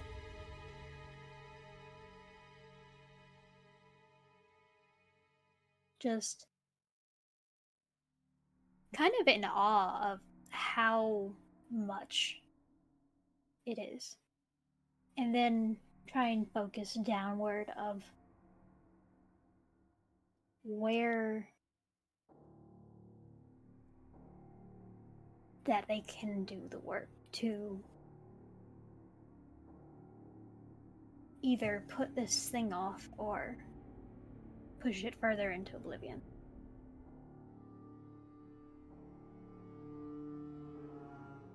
Okay.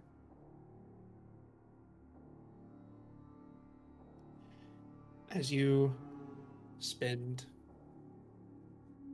much of the time you have left in this evening studying the space around you,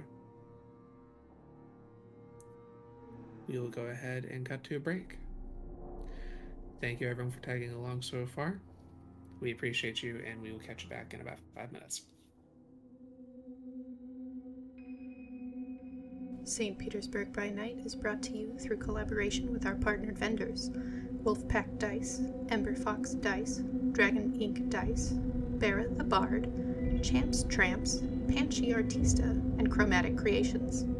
Links to our partnered vendors, as well as our Twitch and YouTube channels, can be found on our website, stpbynight.com. The official theme song for St. Petersburg by Night is Vampire by Faith and Failure. You can find them at faithandfailure.com. You can follow SPbN on all socials with the hashtag StPeteByNight. If you wish to support our program, you can do so at ko-fi.com/StPeteByNight to help keep the stories rolling.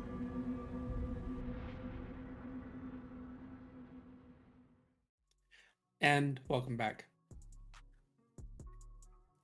It is the last week of November as the Coterie comes back together at the Ascent, a place none of them have really been to since the events at the Gala.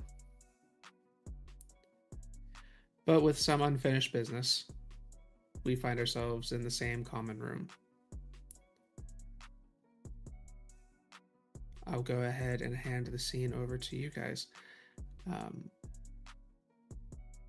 with Matthew being the last to arrive.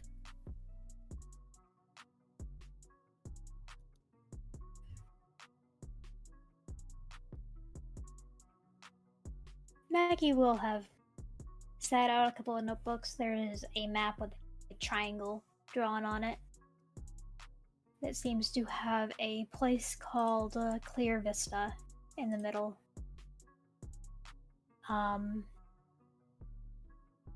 There seems to be like scrawled ideas that are either unfinished or mildly legible alongside it, and her hair is pulled back into like frizzy ponytail. And she'll look up at Sophie and give her a nod. I put some thoughts into... Well, we should probably wait till Matthew gets here. Both of you are sneakier than me, but... Yes, but you are very competent in your own talents. Thank you, I appreciate the vote of confidence. I just want you to know that I appreciate everything that you do for both the Coterie and the Camarilla. It does not go underappreciated. Do you think I'm going to die?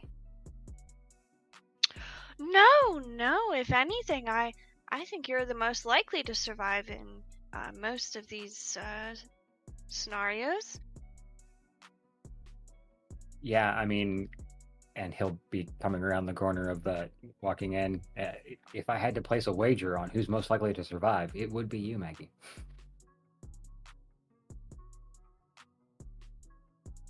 Well, if either of you died, I hope it's at least interesting.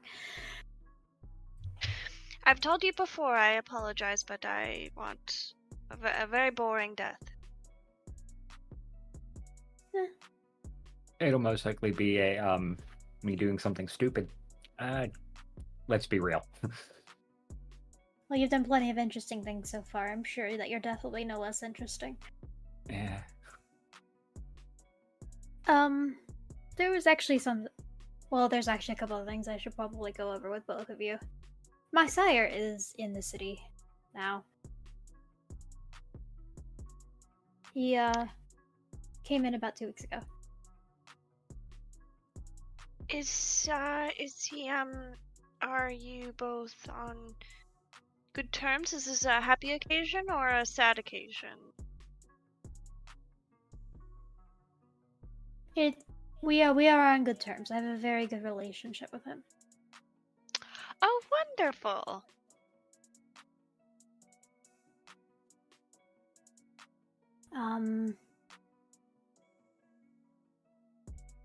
I think we are going to be working more together to figure out the problem of these shades.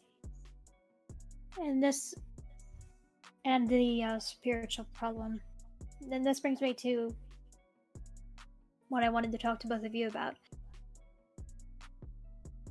You said, she kind of points at both Matthew and Sophie. You said that Edwin was flayed and dragged under a bookcase by an unseen presence. Well, before his skin was removed, his appendages were each individually also broken. Yeah, he was crumpled up like old paper before he was faxed through the door, so to speak. I see. Well, I would like to go take a look at his office. I'm not sure if there's any remains or whatever, or any residue from what happened, but it doesn't really do much harm to look. We've been a little busy to go and check it out ourselves. Yes, they weren't too keen on me looking before, but perhaps now that we've all been technically cleared and you have a direct mission that could potentially save the city yet again, I'm sure they would be willing to let us take a look around his office. If nothing else, both of you are very good at talking and can distract them while I go look. Yes! Matthew is very competent at talking. You are also very competent at talking, Sophie. Why, thank you, Maggie.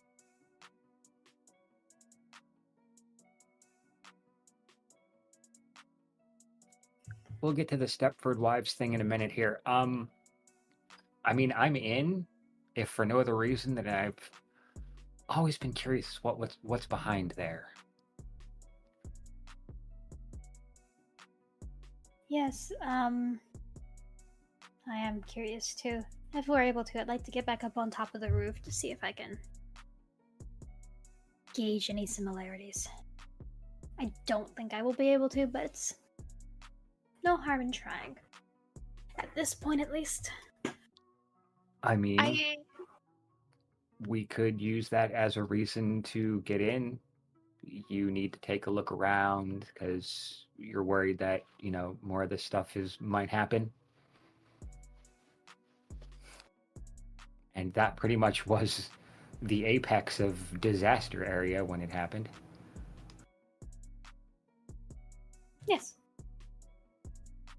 I do also want to bring up, potentially while we're taking a peep into his belongings, if Edwin was carrying any compacted evidence of Victor's doings that might be beneficial to us. I had an interesting conversation with Mr. Thorne, and he did suggest the sheriff, which I wanted to bring forward to the both of you because Matthew, I know your feelings with figures of authority, but if we can gather some evidence that may substantially show a potential masquerade break from Victor in the future, or potentially ones that have already occurred, we may be able to gain more official help when we deal with him.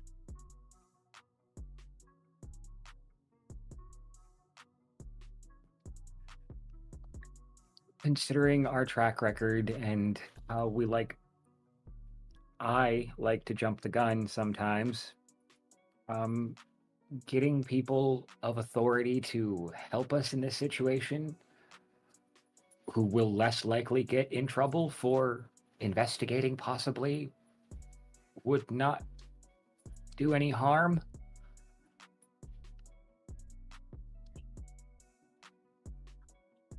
Okay, no. I didn't grow a conscience, and my heart didn't start beating again. I didn't like that feeling.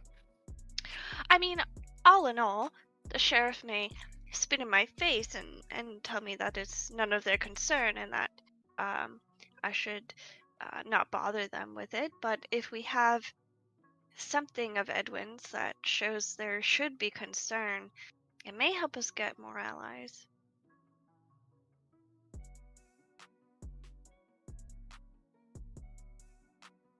Speaking of, she will just look at Matt. This shadow broker that Edwin worked for. Do you have any further information on that?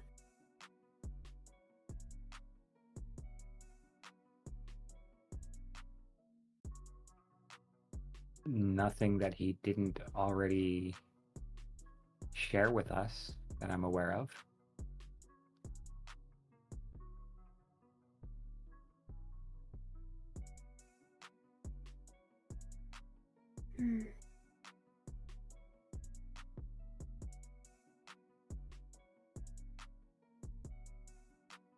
Why, you thinking of looking this person up, or? I'm not sure.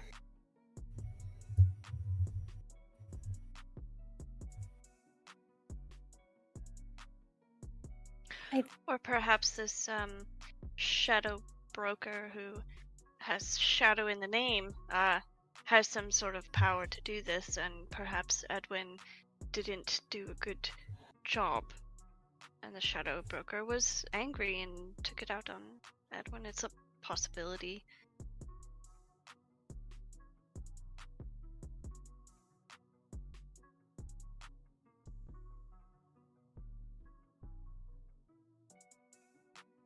I mean, yeah, that tracks. It was pretty dark in there, and Edwin was pretty brokered after that.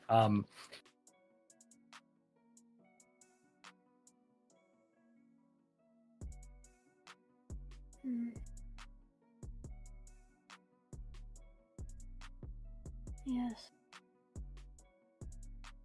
Could have been a great many things. Could have been the Tremere after they withdrew back into their chantry.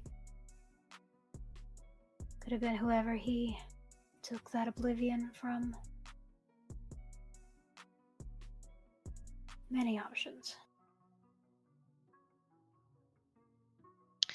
So yes, Maggie, I quite agree. I will accompany you to his office. Excellent. Field trip? Yes.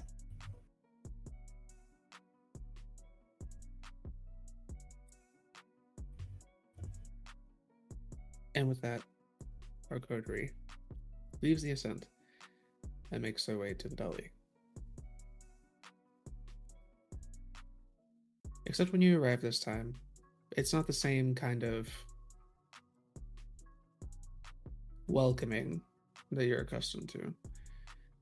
When you arrive, a couple of members of the usual security force step forward. One steps forward and breaks from them and moves a little closer.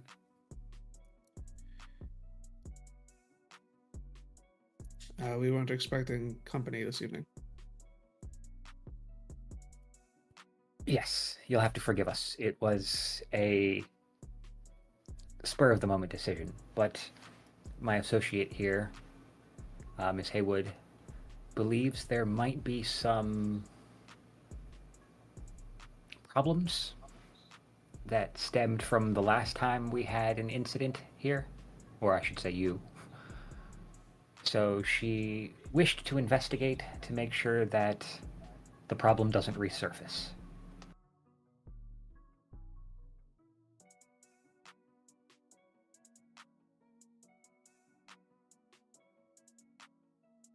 There are places in the Delhi that are not as open as they once were. But if you will give me a moment, the person Absolutely. currently overseeing security will come see you. Of course. We wouldn't want to do anything, untoward to cause any problems. Appreciated. Bear with me a few moments. And he turns and returns to the building. 10 minutes, 30 minutes, about 40 minutes pass.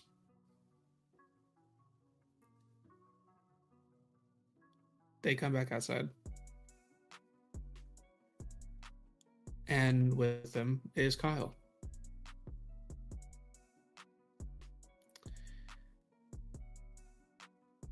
I understand that you have some reason for being here tonight. Something regarding the event in the hurricane? Oh yes, the one in which Miss Haywood deftly saved most of the city. She has concerns. Yeah. Right. Miss Haywood, what seems to be your concern? The problem that happened that was linked above Elysium and that caused the everyone to go amok was a temporary solution. At the moment, I want to see if there are any similarities that I can go off of from a place that has been severed. After an investigation led by the sheriff, a conclusion had been come to that the mania induced to the servitors here were done by the hunters that had been present.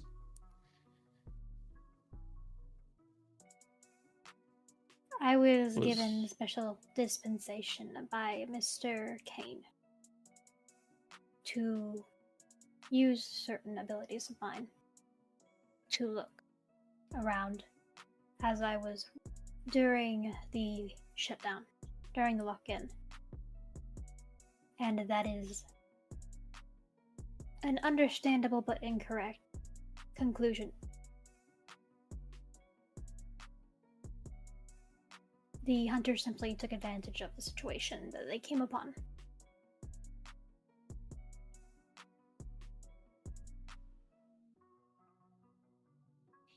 Like robbing a bank while the bank next door is being robbed, you know? Right. Allow me a moment. He turns around. You see him pull out his phone. He steps closer to the building, and you see him go to make a phone call. Can I activate heightened senses? Give me what's an awareness. I was going to do the same.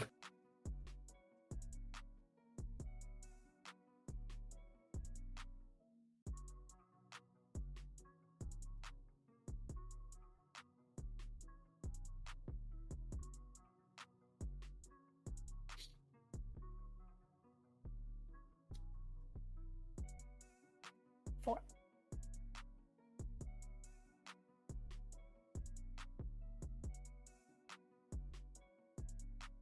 Okay. Also 4.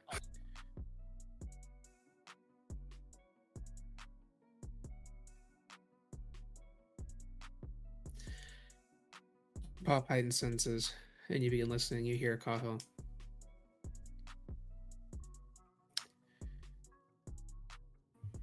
Edwin's Coterie is here again. They've brought up some information regarding,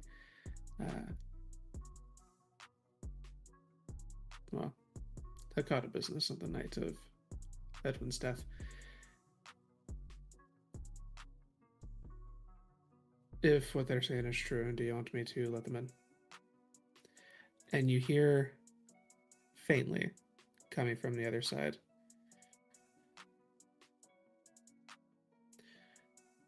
The boss says that is fine. But keep an eye on them. Right, will do. Hangs up the phone. And he turns to come back. Very well. We'll let you inside.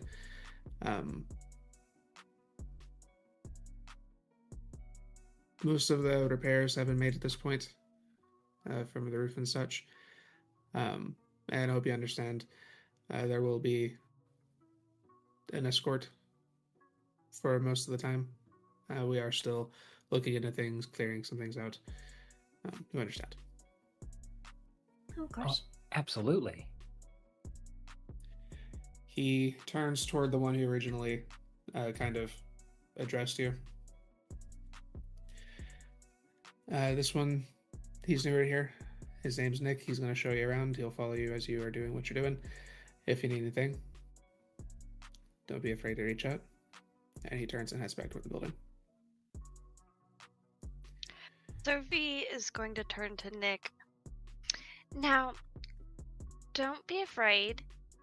While Maggie, Miss Haywood, is performing her looks into the spiritual cleansing of this area, sometimes the shades, they tend to stick to people, and the only way to release it is, unfortunately, to stab them.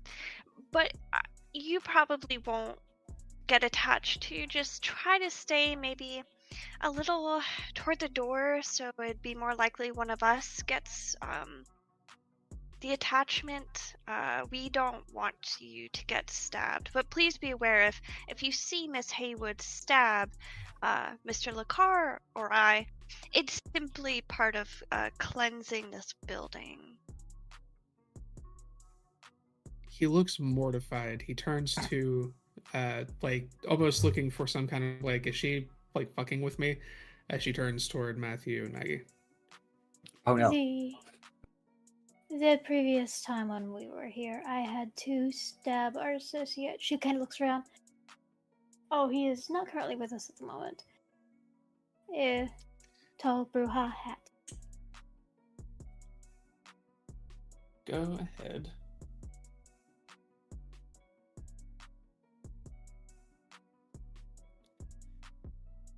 I mean, we can. I mean, in our defense, we can take that.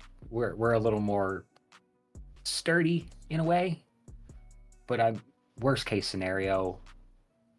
You'll get some vacation time. Think about that.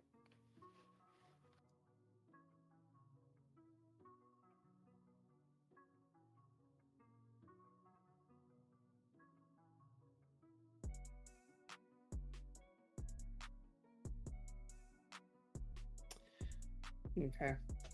I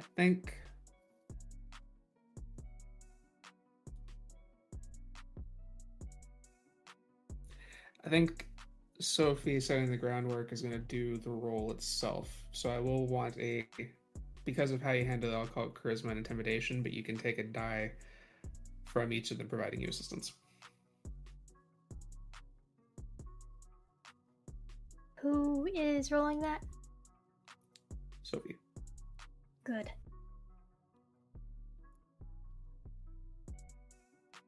You can blood surge as well if you wish. I will be doing that.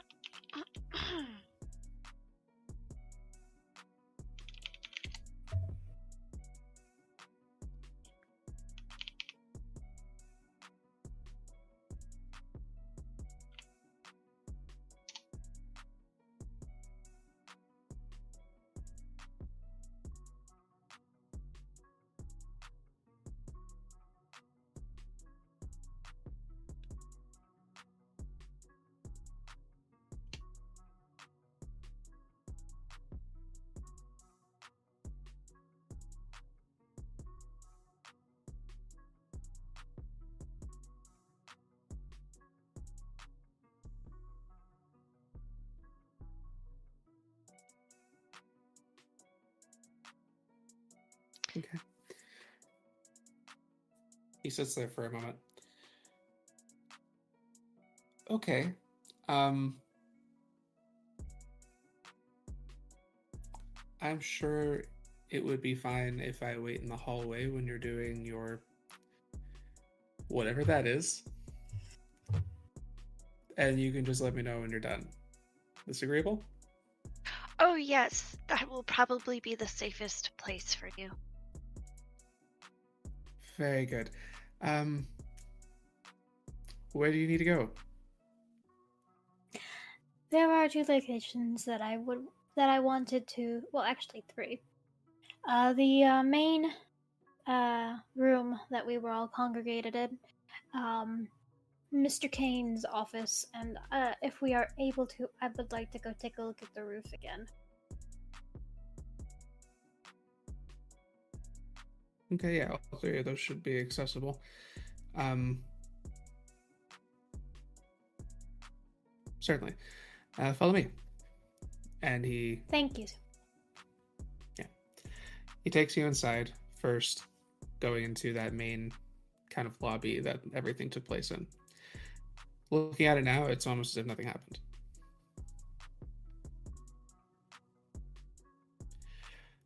Here you are.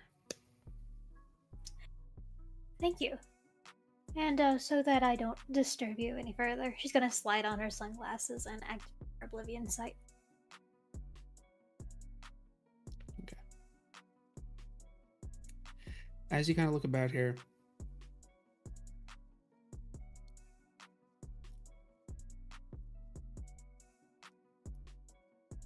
you can tell that there has been a pretty significant amount of death that took place in this area.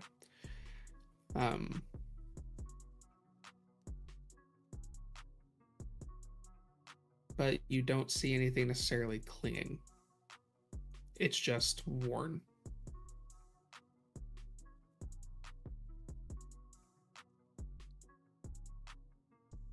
Okay.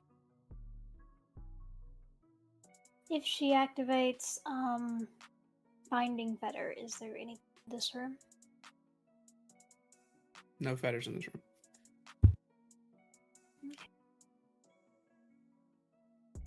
As she is kind of looking along, she is like pressing her hand against the wall and kind of looking around, just like retracing her steps of what she saw before.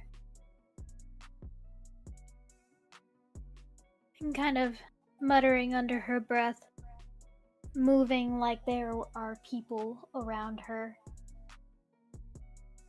Remembering where people were and the way that these strains kind of clung on to the servitors, sapped them, and seemed to implant them.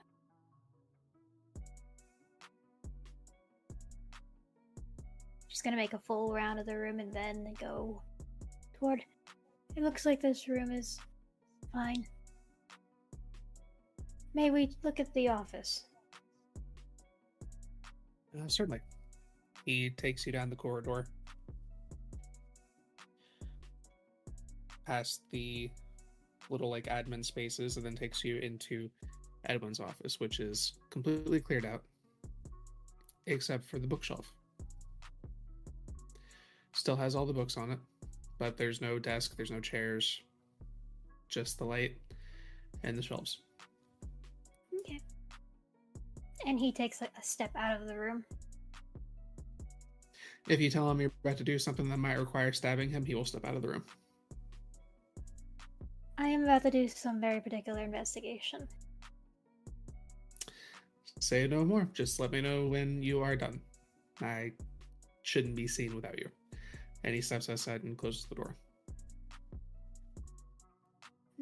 Maggie will start feeling along the bookshelf with her Oblivion sight going. And her Sense the Unseen also popped. Sophie is also activating Sense the Unseen. Yeah.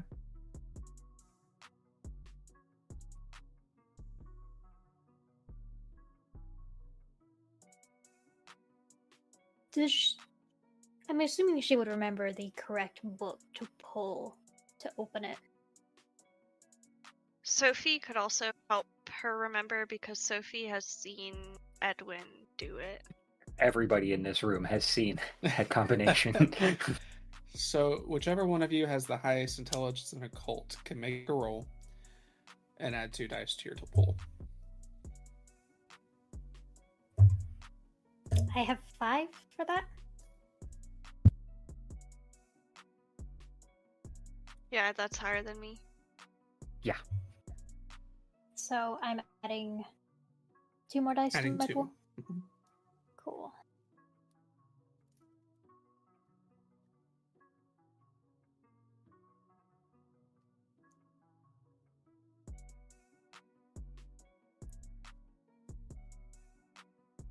I got 5 successes. You are kind of scanning over these books.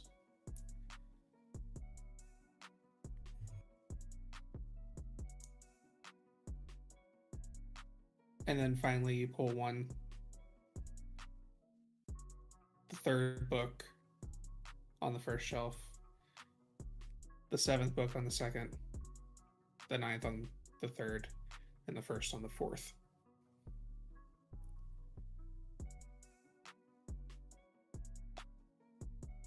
The door pops open.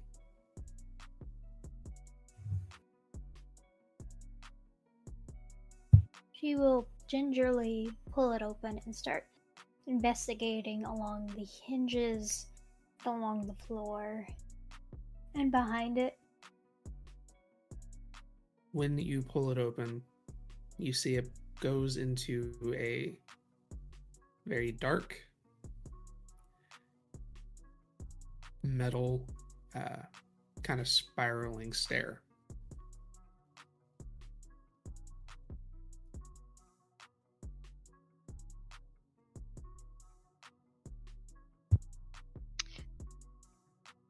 I could Maggie, quietly take a peek with silence.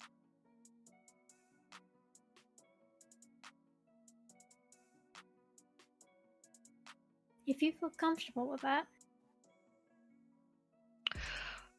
Comfortable comfortable wouldn't exactly express that feeling. I think it would be more toward what Matthew mentioned earlier of courage to persevere while afraid. But as I can be very silent, I don't mind taking a quick little peek.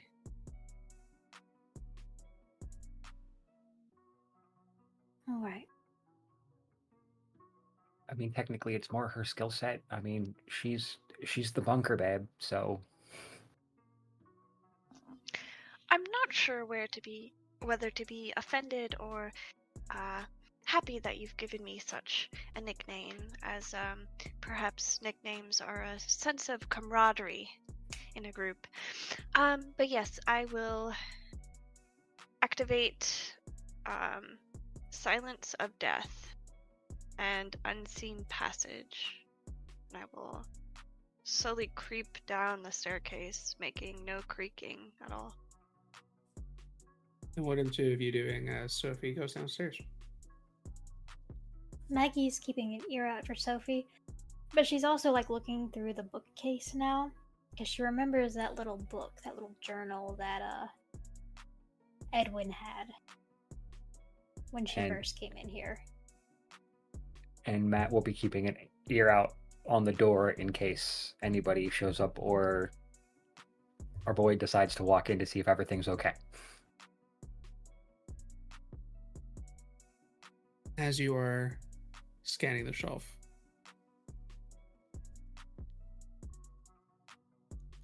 you do not see the book.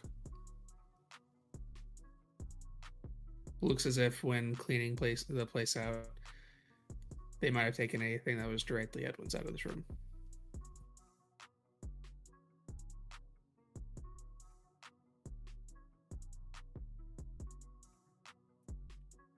Makes sense.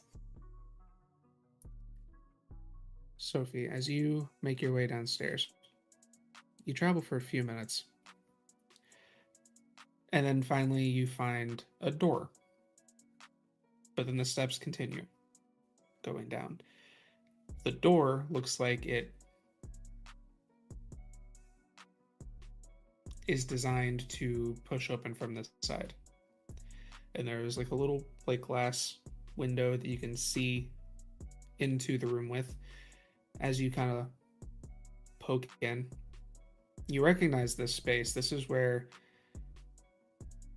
you've been held here while you guys came down here when you were interrogated. This is where Sarah was held. This goes down into like the bunker underneath. You also notice that there's no means to properly open this door from the other side. As you look down, there's no handle.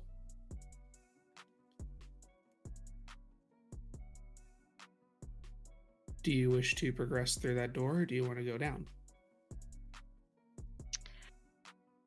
Sophie will take note of the location where that door is, but will continue further down. You travel down a little ways. Finally, you get to a large metal door.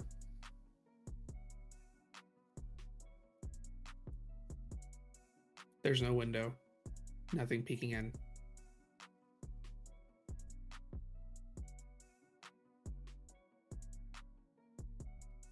What do you wish to do? Slightly press up against the door. Does it feel like it will take a lot of force to open it? It's a heavy door, but it's not like it doesn't require like a supernatural touch or anything to that effect. Sophie will attempt to quietly open the door as softly as possible. The door opens, and a little bit of light breaks through. As you step in, or peek in, rather. Yes, I was going to say, I'm not sure Sophie's stepping in yet. You take a quick glance. You see wall to wall are a series of filing cabinets. And you see the soft glow of a computer screen with a stack of files next to it. You see a lot of these filing cabinets seem to already be open, and from what you can tell, a lot of them are empty.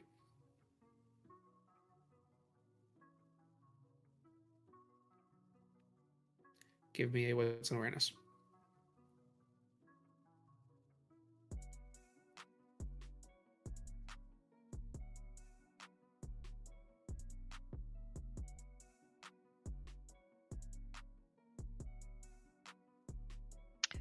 Four successes.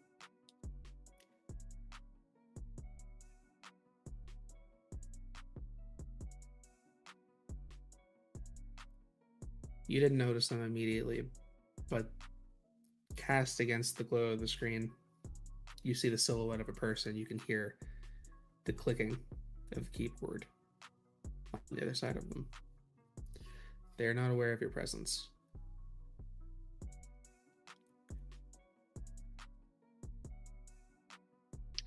Sophie is going to slowly shut the metal door and travel back up the stairs.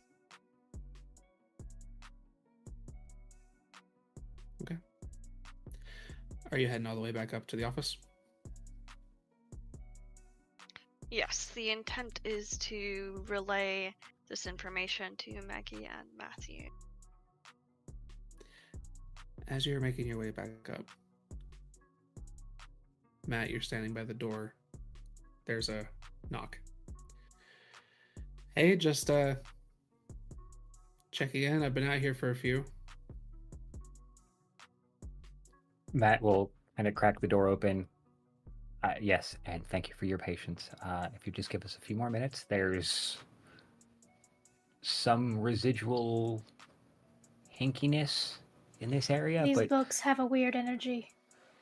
and we're not sure. We're trying to decipher if it's Edwin stuff or the other stabby required stuff. But, just we'll be with you, hopefully soon, and all in one piece.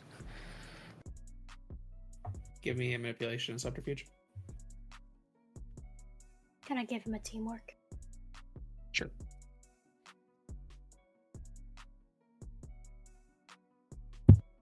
And a blood surge, just for the hell of it.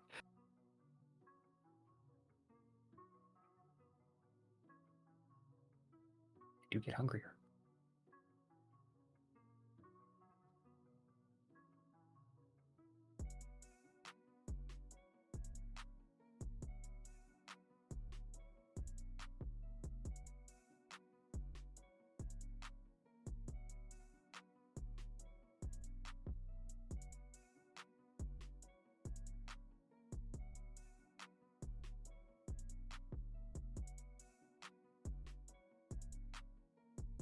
Seven.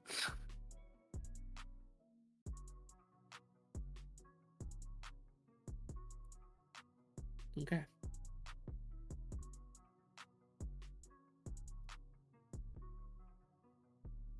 Okay. Try not to take too much longer. Oh, absolutely. Trust me. The sooner we get out of your guys' hair, the better. You close the door. A few moments later, Sophie, you make your way back into the office. I'm going to share the senses with Maggie and explain that there are files at the bottom of the stairs, but there's someone in there. And as we're on limited time and terms right now, I'm not sure if I can get access to it.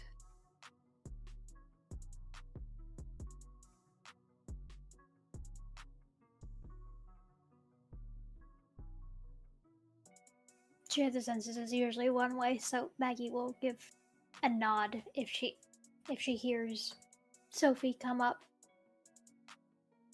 You will want to deactivate that.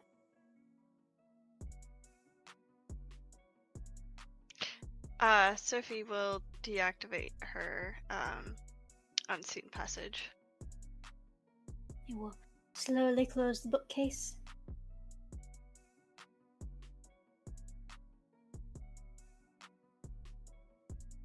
So, Yeah. anything? No, nothing. There's kind of a look of once we're away. Well, these books look fine. I would like to check out the roof now. Okay, very well. And he will take you up the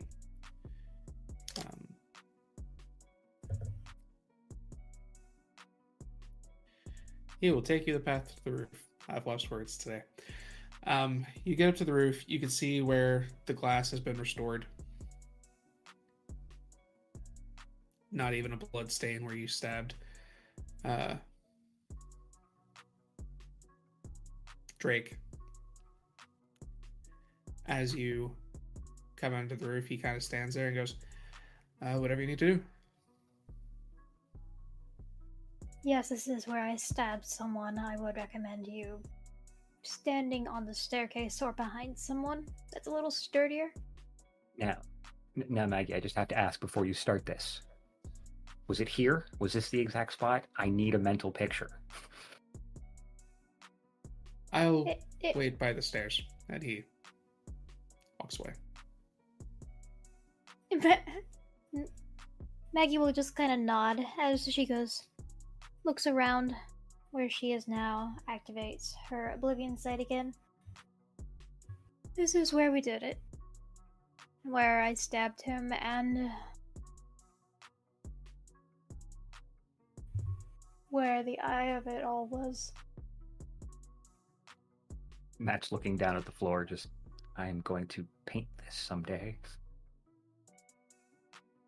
And then I got caught up into a fury frenzy. Not fury, hunger. Never felt that hungry before. Yeah, so how hungry are you right now? I am not very hungry, and I am not amidst an emergency where I am using my blood is frequently, so you do not need to worry about that at the moment, Sophie, but I do appreciate you feeding me last time. You having popped your senses, you do see that same shadow from 2 weeks before.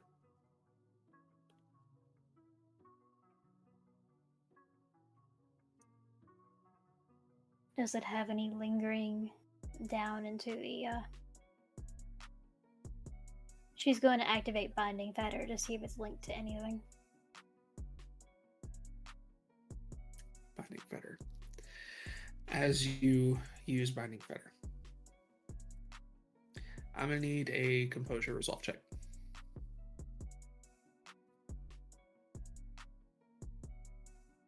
Can I blood search?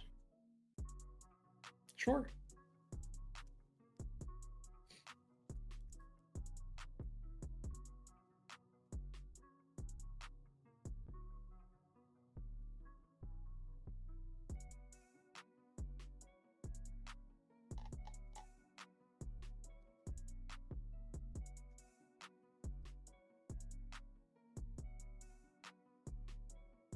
I got 5 successes.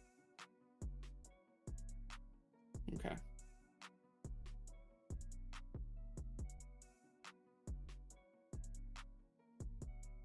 Give me just a second.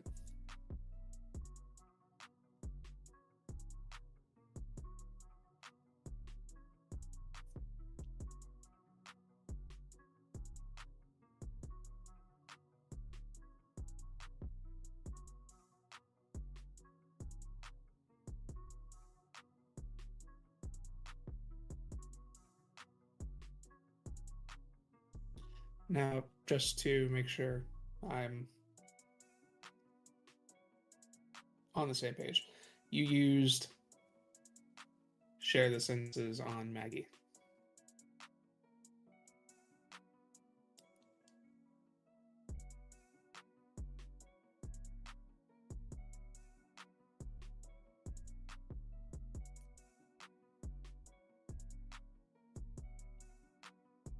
Oh, that means you're seeing this too. Yeah, I need you to make a composure and resolve check.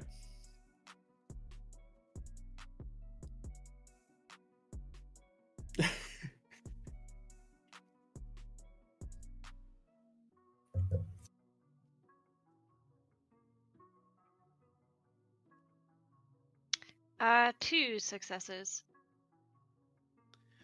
Okay. Maggie, take 2 superficial willpower damage. Sophie, take 1 aggravated. As you see this massive shape that seems to be sprawling beyond what you can comprehend of the city. And falling from it seems to be several thousands of little strings, just dangling almost in the breeze.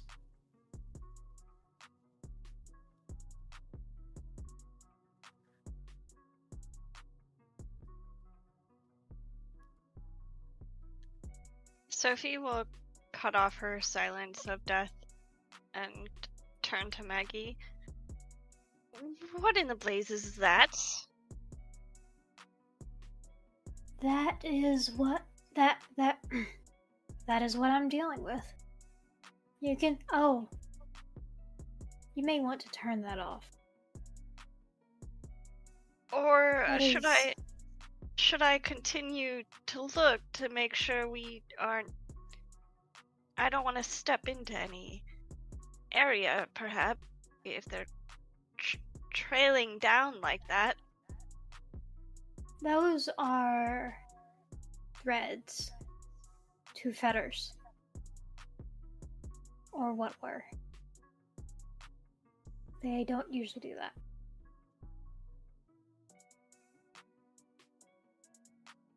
Right. Is this where the stabbing comes in?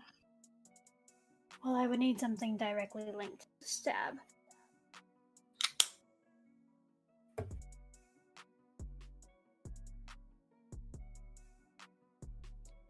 Okay, if this is y'all playing with me to actually freak me out now, it's working. Or is there something actually up there that we need to be concerned about? It's the same thing from before. It's not as much as it was before, but it is there again, and it has many, many, many specters, shades, wraiths, spirits. Some of them may be connected to things. So, two things. One, how do we fix it? I'm working on it. We have to disconnect it from this city and have it pushed back further into Oblivion, into the Shadowlands, and to figure out exactly what it is and why it's drawing so many of the specters and the spirits of this city into it. Usually being able to identify it makes it easier to get rid of.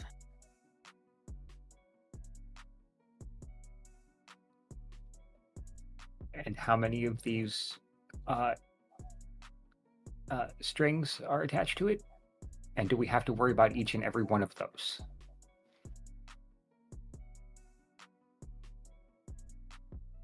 Do there seem to be any clumpings of strings, or is it just a bunch of aimless fetters that seem to be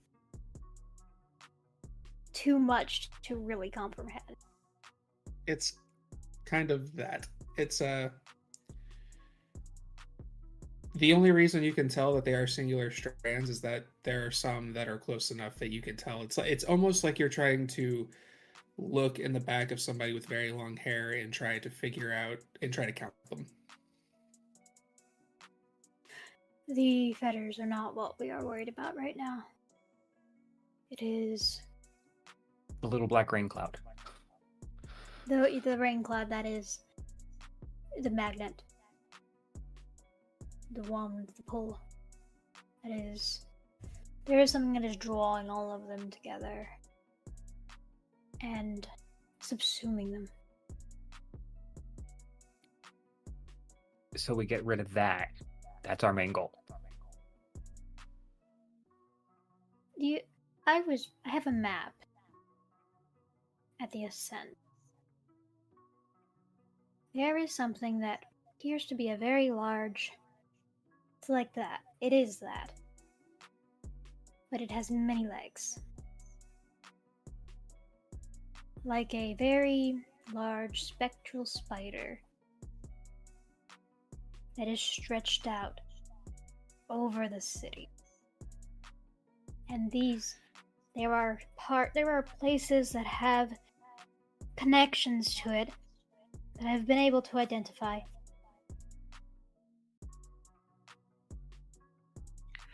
Well, if it's water-based, could we use oil to kind of disperse it?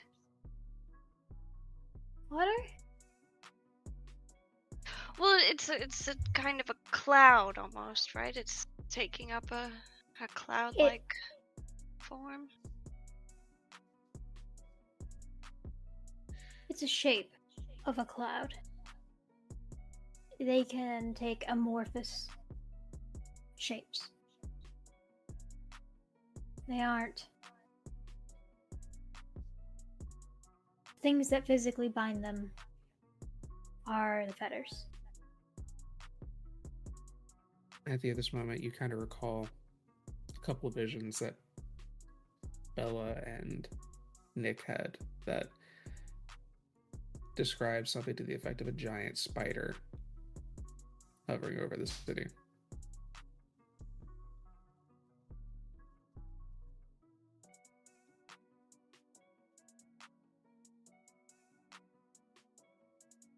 The mind is an abstract. Okay. I got you.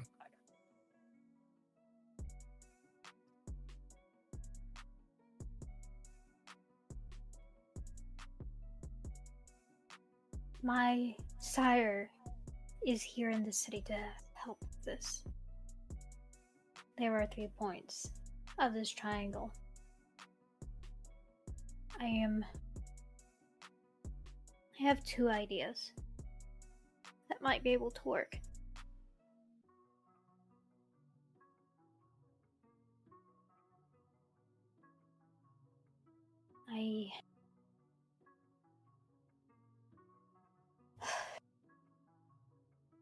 They seem to be connected to these funeral homes. 3 of them. And if we disconnect them from those 3, it might make it disperse. Or there might be a central point in the center. But this...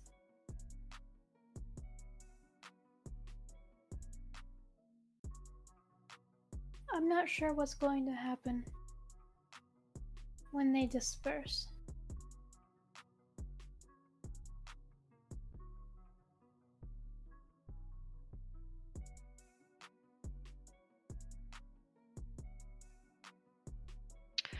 Well, I suppose if doing the triangular method doesn't work, we could always try at the center. I mean, there's no harm in trying both plans, right?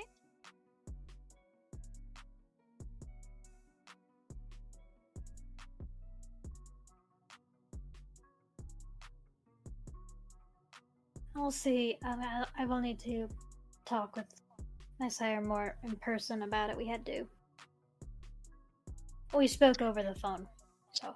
What is he like?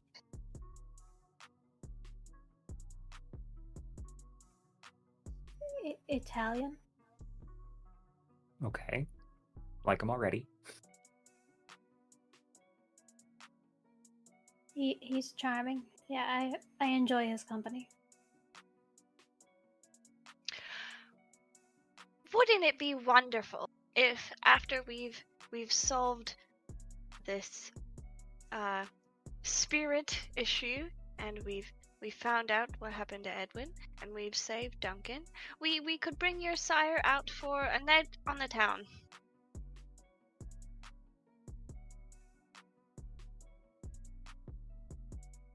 You are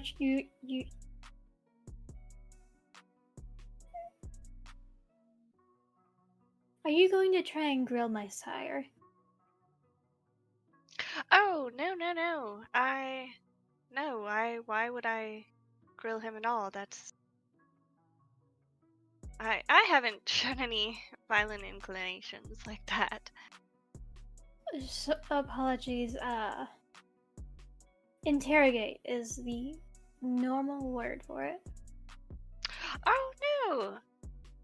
I understand your concern, as I just apparently interrogated my grandsire, but that's because I had many concerns considering my own sire's behaviors. I do not intend to question yours at all.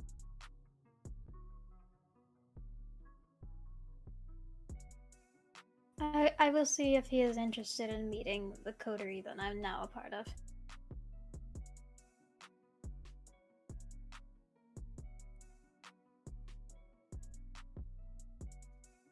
About that moment, Nick kind of pokes his head out of the wall. Is it good to come up now? I think we will actually be coming back down. It is unwise for you to come up here. Very well. I just got a heads up. I do need to take you guys to the entrance as soon as possible. Excellent timing. Very good. And she will Okay. deactivate all the stuff that she is wearing on her eyes and quickly go down. As he kind of escorts you guys to the exit, I apologize for rushing you guys out of there. It seems that we have something coming up. Well, I'm sure you're aware you came here to investigate the Keeper's quarters and such. The trial, and if I understand correctly, the likely execution of the murderer is to be happening.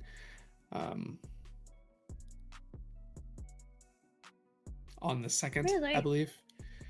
Yes. And they need to, a couple people showing up. They want to make some preparations beforehand, so we are having to have anyone come stepping here, make sure security and all that fun stuff is taken care of. So we don't have to ask everybody to leave. Will you be attending? Of course.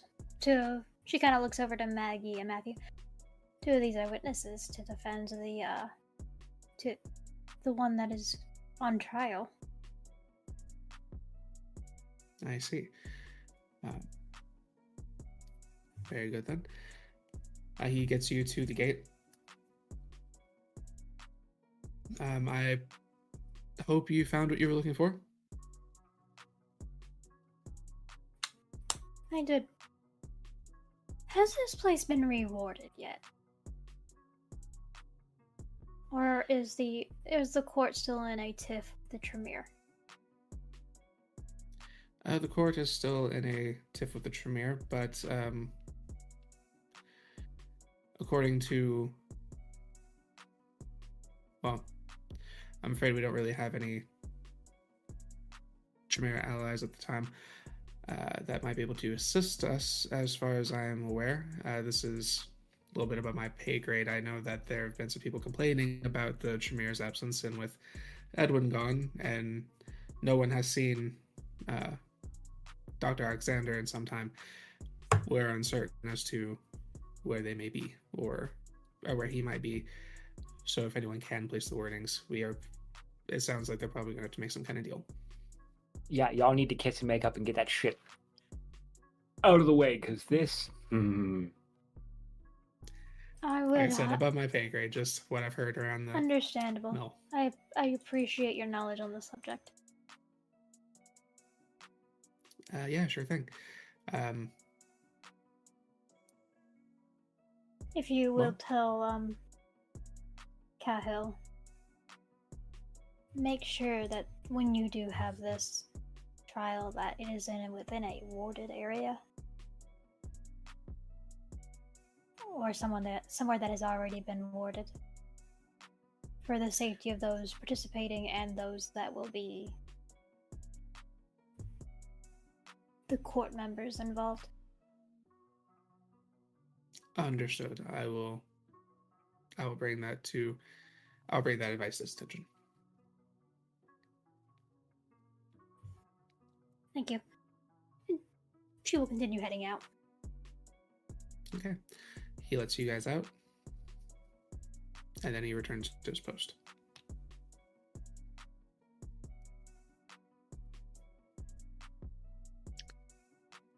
I should have just snuck in and maybe taken a look at the files. We're keeping walking. We're walking. We're walking. We're walking. And we will speak about it once we get to the ascent, Sophie. Fine.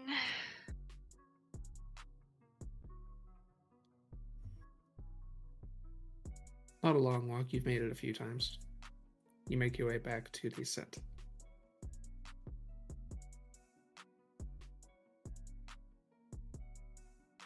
Once we're back in, doors closed behind everyone.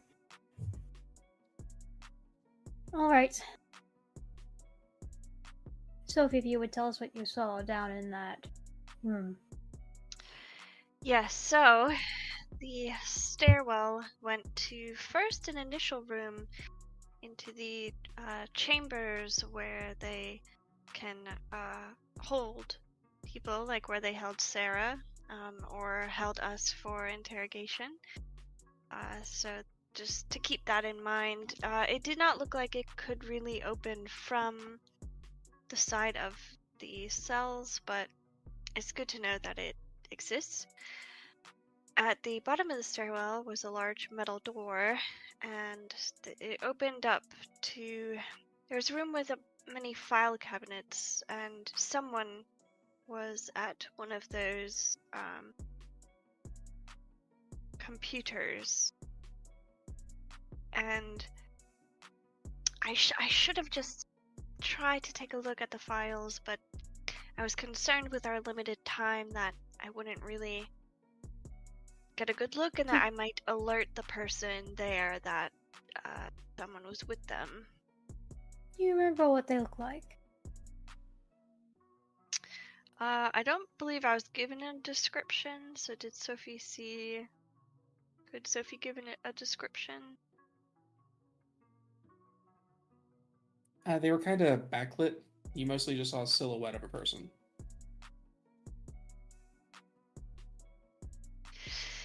I'm unsure. I'm unsure.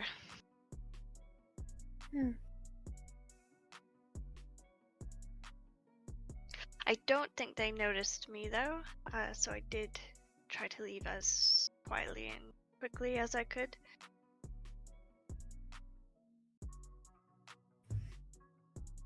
That may be where most of Elysium's security is run through. Yes, it did look like some of the files were also maybe gone through and might be missing.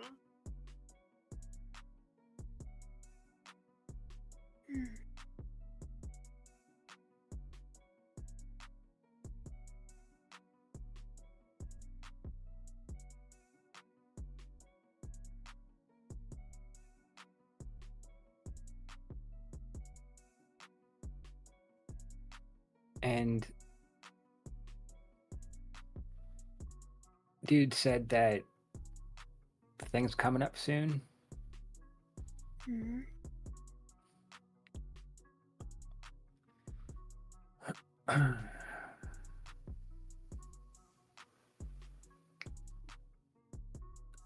I have a bad idea.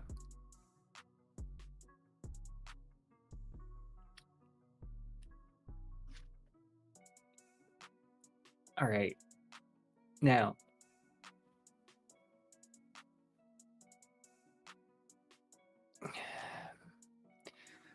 all right. There was a time when Nick was trying to get things figured out, and he had Al poking around in his brain.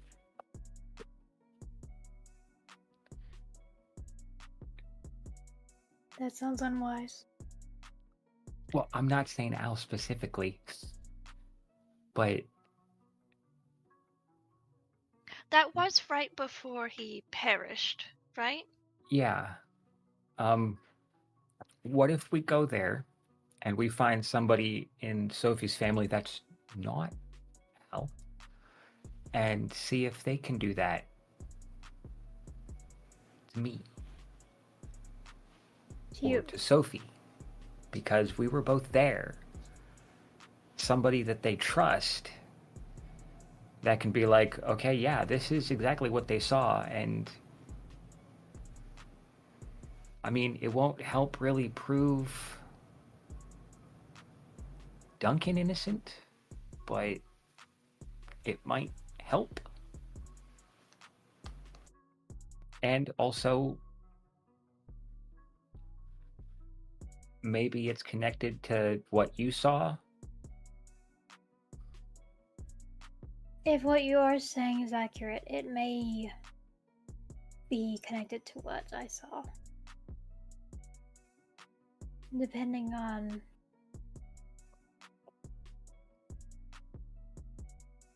And I'm guessing Sophie saw it too by her reaction. Yes, I did see the big blob of doom. I won't even ask how. I'm just kind of grateful I didn't.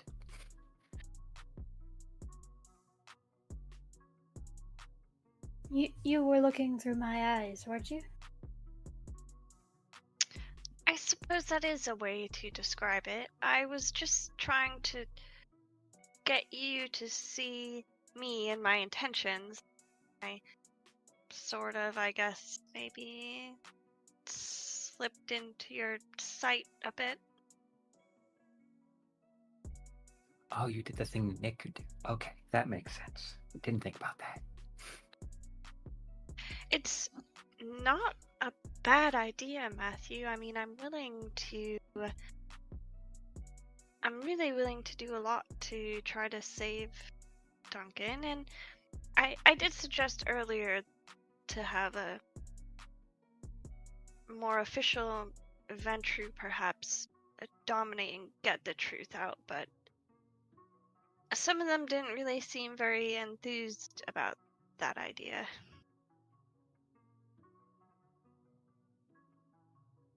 You suggested Ventrue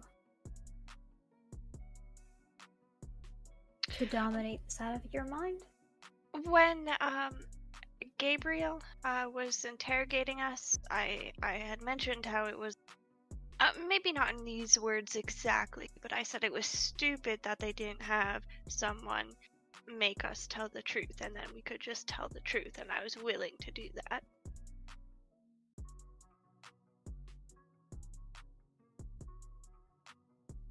Yeah.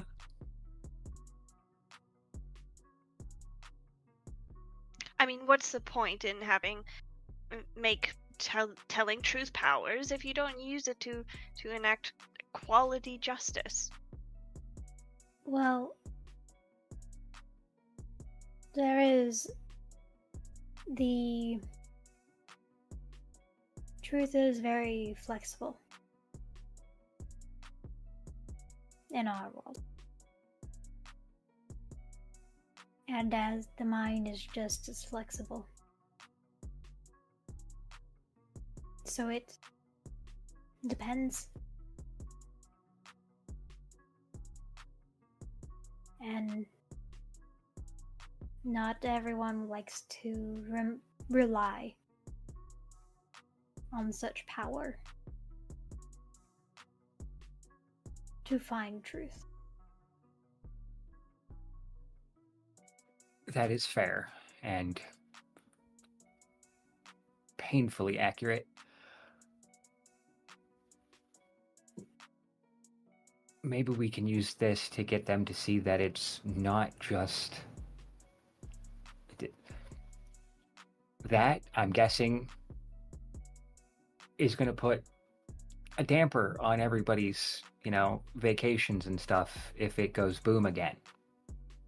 Not just here, but I mean the entirety of the city.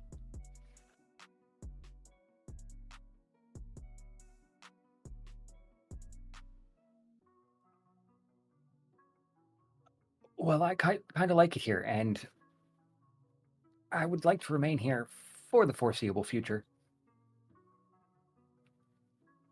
So maybe we can do something that helps not just ourselves, not just Duncan, but everyone. And I dare say, we've had our fair share of screw-ups. We haven't exactly been a shining example of cooperation and teamwork. But it'll look damn good on a resume that we saved the city. I think we've had wonderful teamwork, Matthew. But I appreciate the critiques.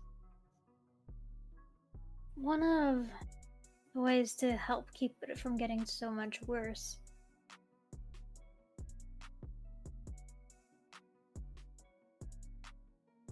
we can't keep having these deaths.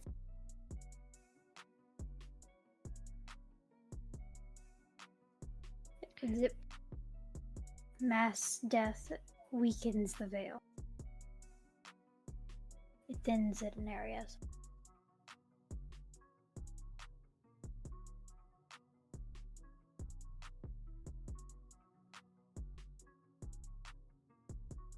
So one of these things might have been connected to a certain building that got blown up not too long ago?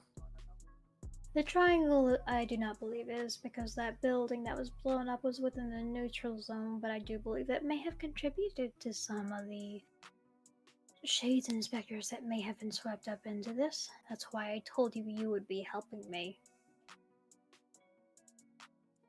Yeah. Connecting the dots. At that moment, Matt, your phone pings. And he will check his phone. Please don't be an Adams thing. It's Drake. Oh, thank God. Him I can deal with.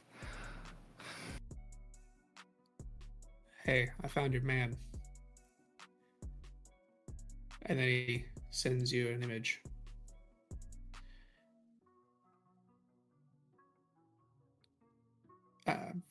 Victor's Angels, final debut, December 2nd.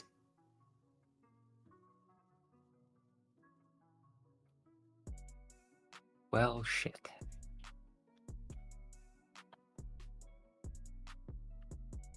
All right.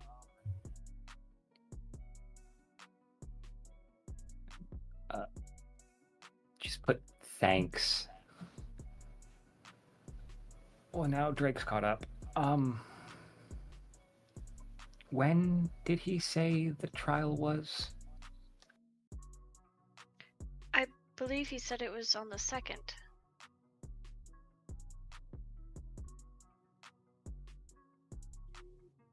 All right.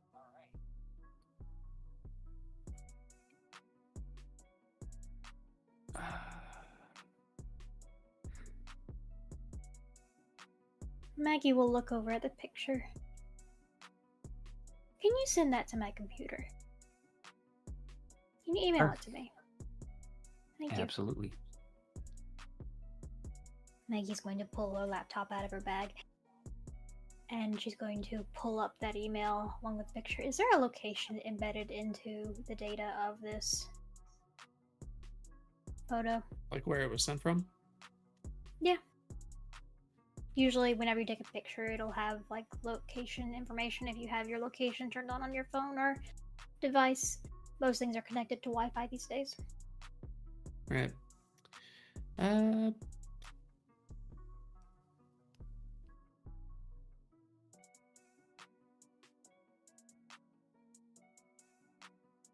Give me a wits and tech. Cool.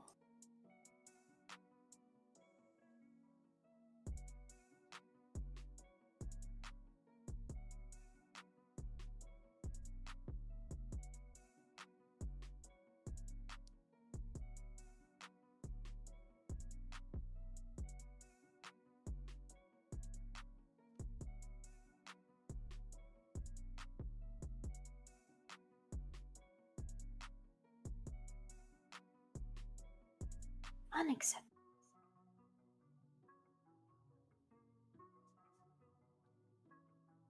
It's a little bit better. 3. Yeah, you get a place up in Clearwater.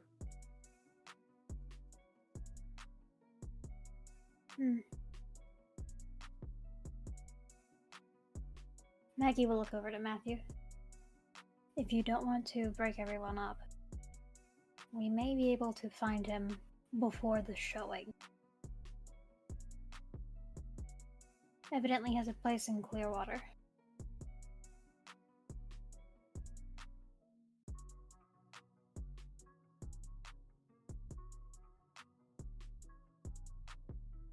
Isn't that where the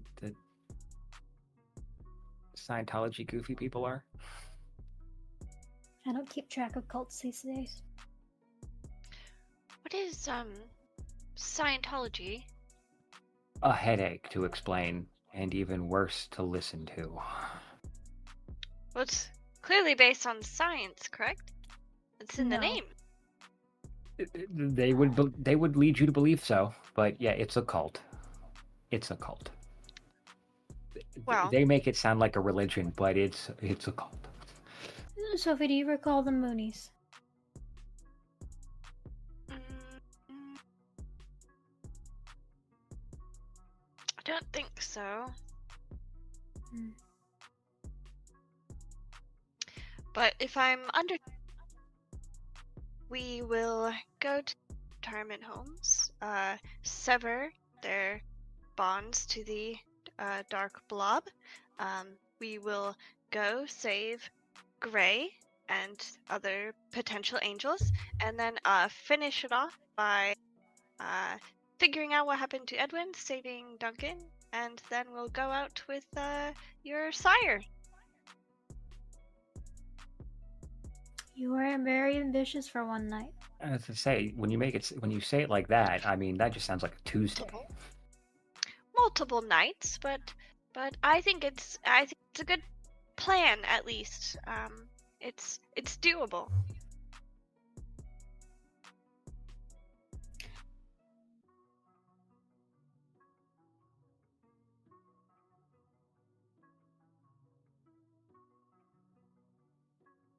You get a couple of follow-up texts.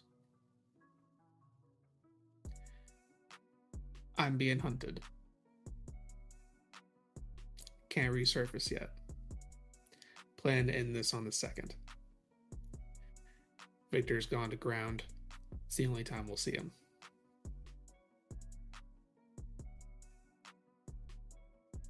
See you there.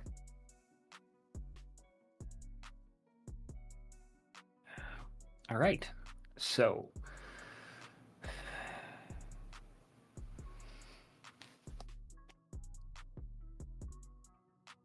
save our friend, save the city. Save a spot for dinner. Okay.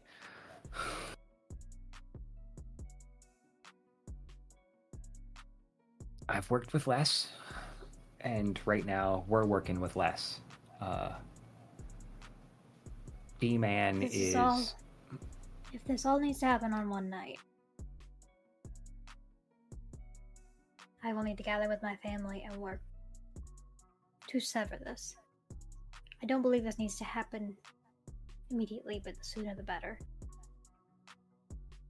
Sophie, are you still in contact with Charlie? Your primogen. I think I could be, yes. If she is a gifted Malkavian, in the way that Matthew was suggesting, perhaps allow her to look into your memories for this testimony.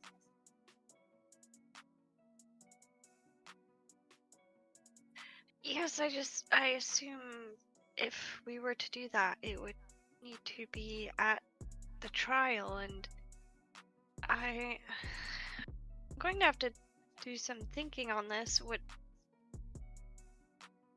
If it's both on the same day, I don't know if both are possible.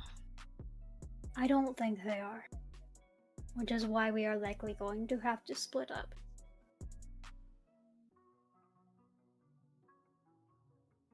Which is... And she'll look over to Matthew. And Sophie.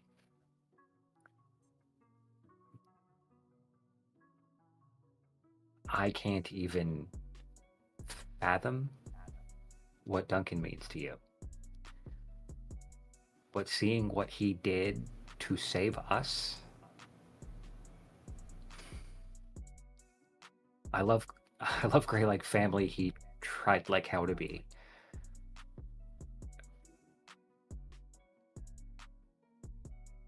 He made his choices. They were fucking awful ones, but if we can't save him, he made that bed. Duncan protected us. I don't know if there was an ulterior motive. I don't care right now. He's important to you. He's still alive. We know where he is. We know what state he's in, or at least we hope to know what state he's in. But if we can fix this, I got you. And if you don't want to take that burden on with the whole mind thing, you ain't got to.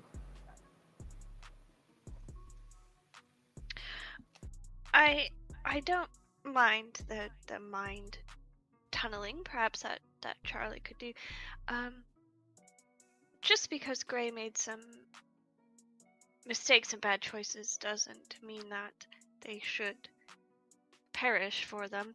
But also, Victor will not stop with Gray. I know that it says the final masterpiece, but I know how people like that are, and he's not going to stop. Oh, he's absolutely not going to stop. I just meant if we can't save them both, I'm going to choose Duncan first. One thing you should consider. She puts a finger on Matthew's phone. It sounds like Drake has made his decision on where he's going.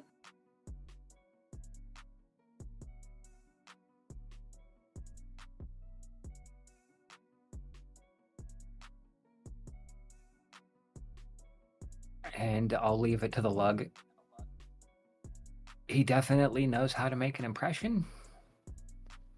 So if he can't save Gray just on his own, he can make Victor rethink his life choices.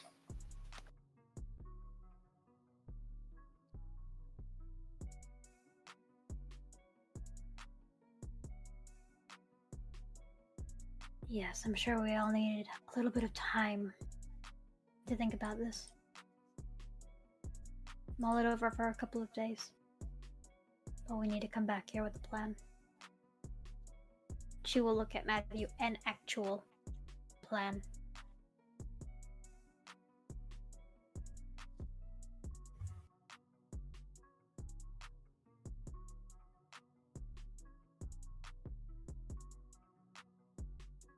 She'll close up her notebooks.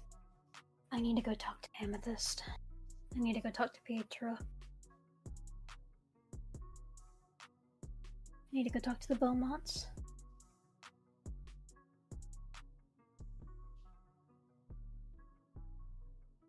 Matthew, do you have any... Go ahead. Sorry. Matthew, do you have any pull with your family?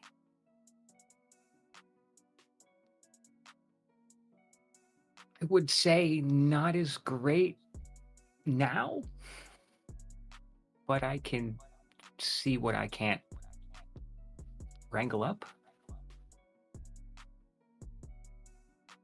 I haven't been in this city for very long, but usually the ruling clan has some weight.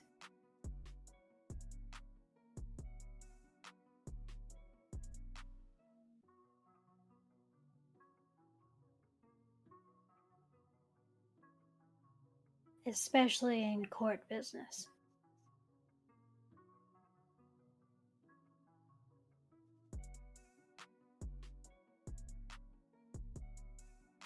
But I've also not been around long enough to witness the politics of this city to see if the Toreador truly have the power base here or not.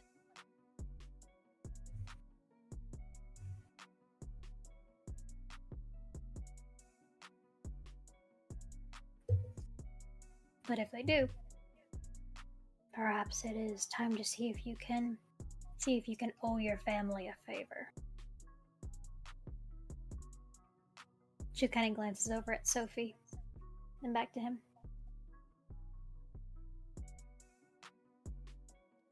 I'll see what I can do.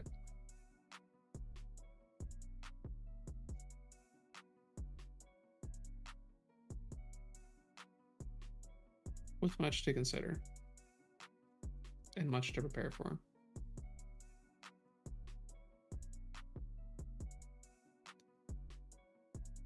The Coterie breaks away as we end tonight's session. Thank you, everyone, and thank you to these amazing players for being part of this adventure so far. We will see you in the next chapter.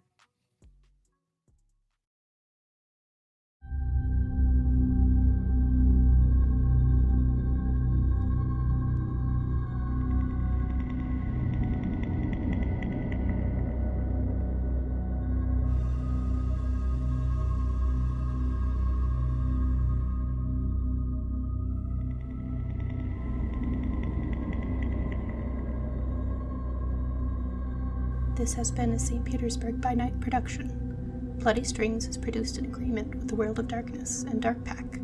The storyteller for Bloody Strings is Devlin. Tonight's characters were voiced by Kyrie, Noree, Lekar, Truckexe, MissyMew, and Kendall. Visit our website at stpbN for more information about all of our productions and how you can become part of our community. Thank you for listening. Until next time, fangs, stakes, and claws out.